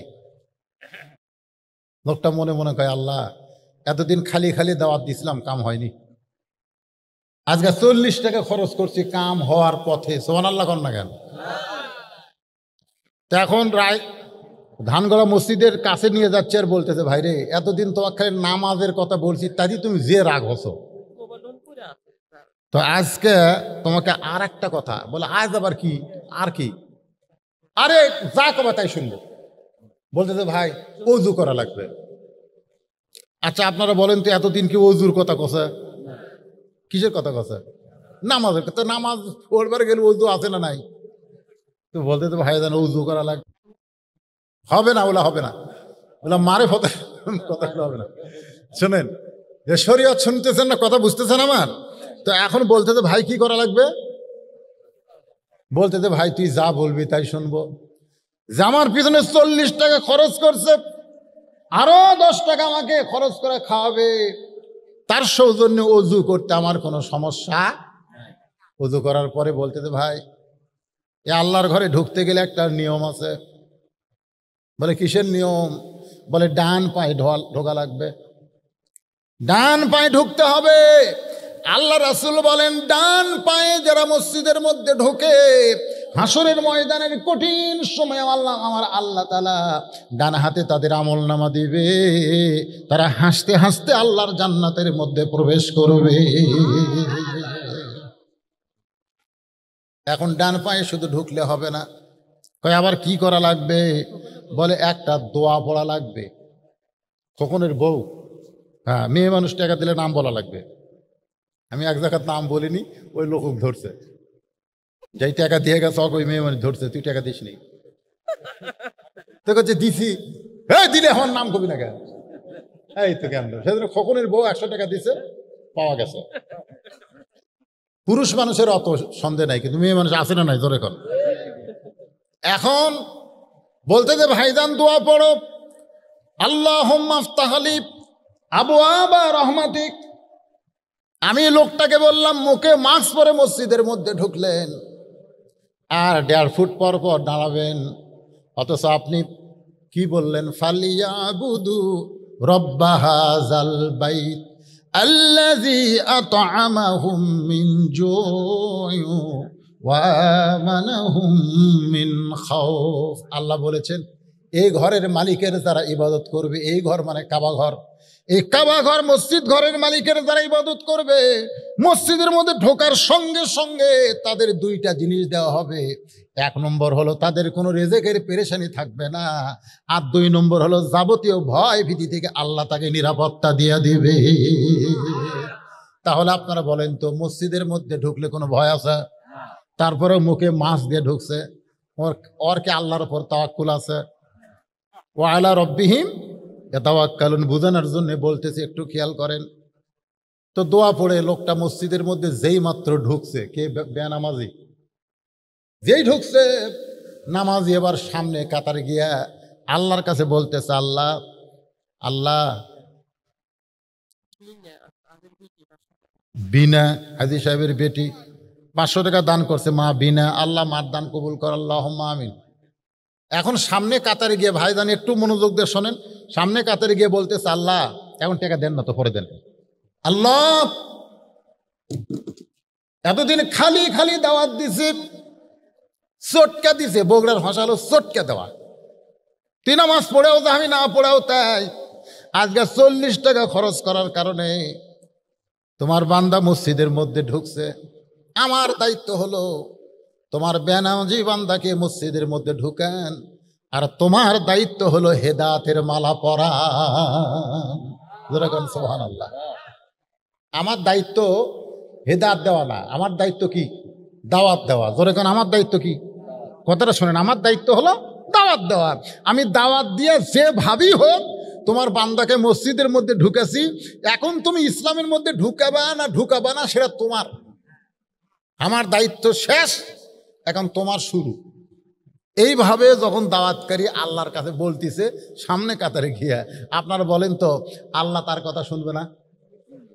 কোন শুনবে না? আসরের নামাজ শেষ হয়ে গেল, সবাই মসজিদ থেকে বের হয়ে যায়, কিন্তু এই বেনামাজি যে আজকে আছে আসরের নামাজ পড়ছে, ইচ্ছা করা পড়ে নাই, 40 টাকা খিলানোর কারণে পড়ছে, ইচ্ছা করা ঢোকে নাই, সৌজন্য নিয়ে ঢুকছে। সবাই বের হচ্ছে, কিন্তু ওই লোকটার মসজিদ থেকে বের হয় না। বলতেছে, ভাইজান আরো 10 টাকা খাওয়া লাগবে। নামাজ হয়ে গেছে। আল্লাহ কোরআনে বলেছে, ফাইজা কুদিয়াতিস সালাতু ফান্তাশিরু ফিল আরদ। নামাজ হয়ে গেছে, নামাজ হয়ে গেছে, এখন আর মসজিদের মধ্যে থাকা চলবে না।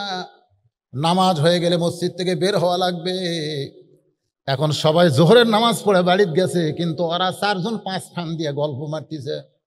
4 জন মুসল্লি ফ্যান ঘুরতেছে, ওরা কথা কয় না, 5টা ফ্যান ঘুরতেছে, ওরা 4 জন বসতে গল্প করতেছে। কেরে এবার ওয়াজ হবি? গত বছর তো হলো না রে। ভালো ভালো হুজুরগুলো সব ধরেই ফেলে দিছে। এখন যারা এই কথা কবি এর গল্প করতেছে 8 ঘন্টা ধরে। ফেরেশতাকে আল্লাহ সবাই চলে গেল নামাজ পড়ে, এরা যে 5 জন ফ্যান ঘুরায় আর গল্প করে, এদের রেজাল্ট কি? আল্লাহ বলতেছে, নামাজ শেষ করার পরে সবাই চলে গেছে, এরা যে 5 জন 8 ঘন্টা ধরে ফ্যান ঘুরাচ্ছে, এই ফ্যানের বিল, কারেন্টের বিল আলাদাভাবে এরা যদি না দেয়, এরা জান্নাতে যাবার পারবি না। কারণ মসজিদ ওর বাপের ঘর নয় যে ইচ্ছা মতো গল্প মারবি। জোরে কোন কথা ঠিক কিনা? মসজিদ কি কারো বাপের ঘর? ইচ্ছা মতো ফ্যান ঘুরাচ্ছেন। আর আল্লাহর বান্দার একটু মনোযোগ দেন। চলো ভাই বাইরে গিয়ে 10 টাকা বাকি আছে, চা খায়। লোকটা খালি কান্দে। বলে, কি হয়েছে, কান্দো কেন? বলে, নামাজের মধ্যে এত শান্তি আমি জীবনে কোনোদিন পাই নাই। নামাজের ভিতরে এত শান্তি কেমনে হয়? আল্লাহ রাসূল বলেছেন তা'বুদুল্লাহ কান্নাকা তারাহু ফাইন লাম তাকুন তারাহু ফাইন্নাহু ইয়ারাকা। যখন কোনো বান্দা আল্লাহর নামাজের মধ্যে শামিল হয়, স্বয়ং নামাজের মালিক আল্লাহকে সে দেখতে পায়। যদি আল্লাহ দেখা সম্ভব না হয়, আল্লাহ যে তাকে দেখতেছে এই বিশ্বাস তার কলিজার মধ্যে জন্ম নেয়। ভাইজান, নামাজ এমন একটা ইবাদত, আর ইবাদত যখন বান্দা ধরবে, ওই বান্দার অন্তরে আল্লাহ তাওয়াক্কুল সৃষ্টি করে দিবে। ওই বান্দার কোনো ভয় থাকবে না একমাত্র আল্লাহ ছাড়া। ওই করোনাকে ভয় করবে না, মৃত্যুকে ভয় করবে না, ওর অন্তরে শুধু আল্লাহর ভয় থাকবে। আল্লাহ বলতেছেন ওয়ালা তাহজানু ওয়া আবশিরু বিল জান্নাতিল্লাতী কুনতুম তুআদুন। আল্লাহ আমাদের সবাইকে কবুল করুক। সকলে বলে আল্লাহুম্মা আমিন। ইস্তিগফার পড়েন, আস্তাগফিরুল্লাহ রব্বি মিন কুল্লি যামবি ওয়া আতুবু ইলাইহি। মাশাআল্লাহ, এই গ্রামের একটা জামাই ৩,০০০ টাকা নগদে দান করছে। শেরপুর বাড়ি, আলমগীর হোসেন। আল্লাহ তার দানকে কবুল করেন। আল্লাহুম্মা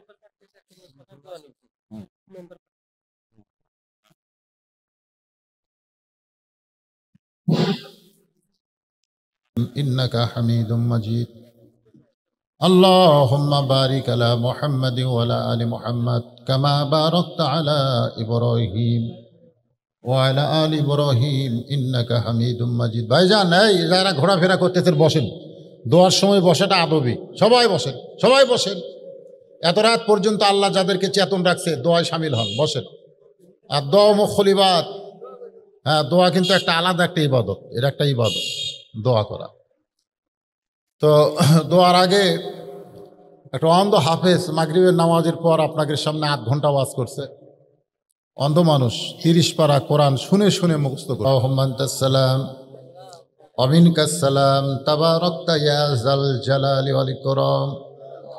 আয় আল্লাহ তাআলা, কঠিন গরমকে উপেক্ষা করে মাগরিবের নামাজের পর থেকে রাত ১টা পর্যন্ত এই দীর্ঘ সময় তোমার পাগল বান্দা বান্দিরা আরামের বাড়ি, আরামের ঘুমকে বাদ দিয়া কোরআন হাদিসের মহব্বত কলিজার মধ্যে নিয়া এই জান্নাতের বাগানে বসে বসে কোরআন হাদিসের আলোচনা শোনার শেষে আমি গুনাহগারের সঙ্গে রহমতের দরজায় ফকির হয়ে দোকানে হাত তুলেছি। আল্লাহ, মেহেরবানি করে আজকের মাহফিল আমাদের সকলের হেদায়েতের জন্যে, নাজাতের জন্যে, জান্নাতের জন্যে কবুল করো। এই মাহফিলের শুরু থেকে শেষ পর্যন্ত যত আলোচনা হয়েছে আল্লাহ, এর মধ্যে যদি ত্রুটি হয়, ভুল হয়, মাফ করে দিও। এর যা হাদিয়া মঞ্জুর করো সোনার মদিনায় নবী পাকের রওজা মোবারকে আল্লাহ কবুল করে নাও। তামাম আম্বিয়ায়ে কেরাম, আসহাবে কেরাম, তাবিনী কেরাম, তাবা তাবিনী কেরাম, তামাম পৃথিবীর মাটির নিচে যত মুমিন মুমিনা শুয়ে আছে আল্লাহ সকলের আরওয়াহ পরে হাদিয়া কবুল করেন। আল্লাহ তাআলা, আমরা যারা হাত তুলেছি আমাদের মধ্যে জনম দুঃখনী মা যাদের কবরে চলে গেছে, মেহেরবানি করে মায়ের কবরকে জান্নাতের টুকরা কবুল করেন। আমি সহ আমরা যারা বাবা হারা এতিম হয়ে গেছি আল্লাহ, মেহেরবানি করে বাবার কবরকে জান্নাতের টুকরা কবুল করেন। আমাদের দাদা দাদি, নানা আত্মীয় স্বজন, শ্বশুর শাশুড়ি যাদের কবরে গেছে আল্লাহ, কবরবাসীদের মাফ করে দেন। আল্লাহ, এই নবীর ঘর মাদ্রাসাকে মহব্বত করে নগদে বাকিতে যারা দান করেছে আল্লাহ, সকলের দানকে আল্লাহ আপনি কবুল করেন। খাস করে বাবুল আক্তার সর্বশেষে 10,000 টাকা দান করেছে, এছাড়া তার কর্মী 7,000 টাকা, এছাড়াও একজন মেম্বার প্রার্থী 5,000 টাকা, এরপরে অনেকে অনেক কিছু দান করেছে। একজন আল্লাহর বান্দা 1,000 ইট দান করেছে। আল্লাহ, সকলের দানকে আল্লাহ আপনি কবুল করেন। এমনকি ব্যাগের মধ্যে 10টা টাকা যারা দান করেছে আল্লাহ, সকলের দানগুলোকে জান্নাতের বিনিময়ে কবুল করেন। আল্লাহ, আমার মায়েদের দানকে কবুল করেন। আবেদা, সালিহা, পর্দানিশি মা ফাতেমার চরিত্র দান করেন। আমাদের মধ্যে অসুস্থ যারা আছে আল্লাহ সুস্থ করে দেন, অভাবকে মোচন করে দেন। আল্লাহ, যে যা নেক নিয়ত করে দান করেছে আসলে সকলের নেক নিয়তকে কবুল করেন আল্লাহ। এতগুলোর মধ্যে তো একজনকে মেম্বার করবে আল্লাহ। আল্লাহ জনগণের জন্যে, মাদ্রাসা মসজিদের জন্য, আল্লাহর জন্যে যাকে তুমি পছন্দ করো আল্লাহ, তো ইজ্জুমান তাশা, তাকেই তুমি সম্মানের মালা পরায় দিও আল্লাহ। সুবহানা রাব্বিকা রব্বিল ইজ্জাতি আম্মা ইয়াসিফুন। আল্লাহ মাদ্রাসার হাফিজ ছাত্র পাগড়ি পরানো হয়েছে, হক্কানে হাফিজ আলিম কবুল করেন। মাদ্রাসার মহতামি, মাদ্রাসার ওস্তাদ, মাদ্রাসার সভাপতি, সেক্রেটারি, কেশিয়ার, মাদ্রাসার দাতা সদস্য, আল্লাহ সকলকে আপনি কবুল করেন আল্লাহ। আল্লাহ মাদ্রাসাকে কিয়ামত পর্যন্ত কবুল করে নেন। সাল্লাল্লাহু তাআলা আলা খায়রি খালকিহি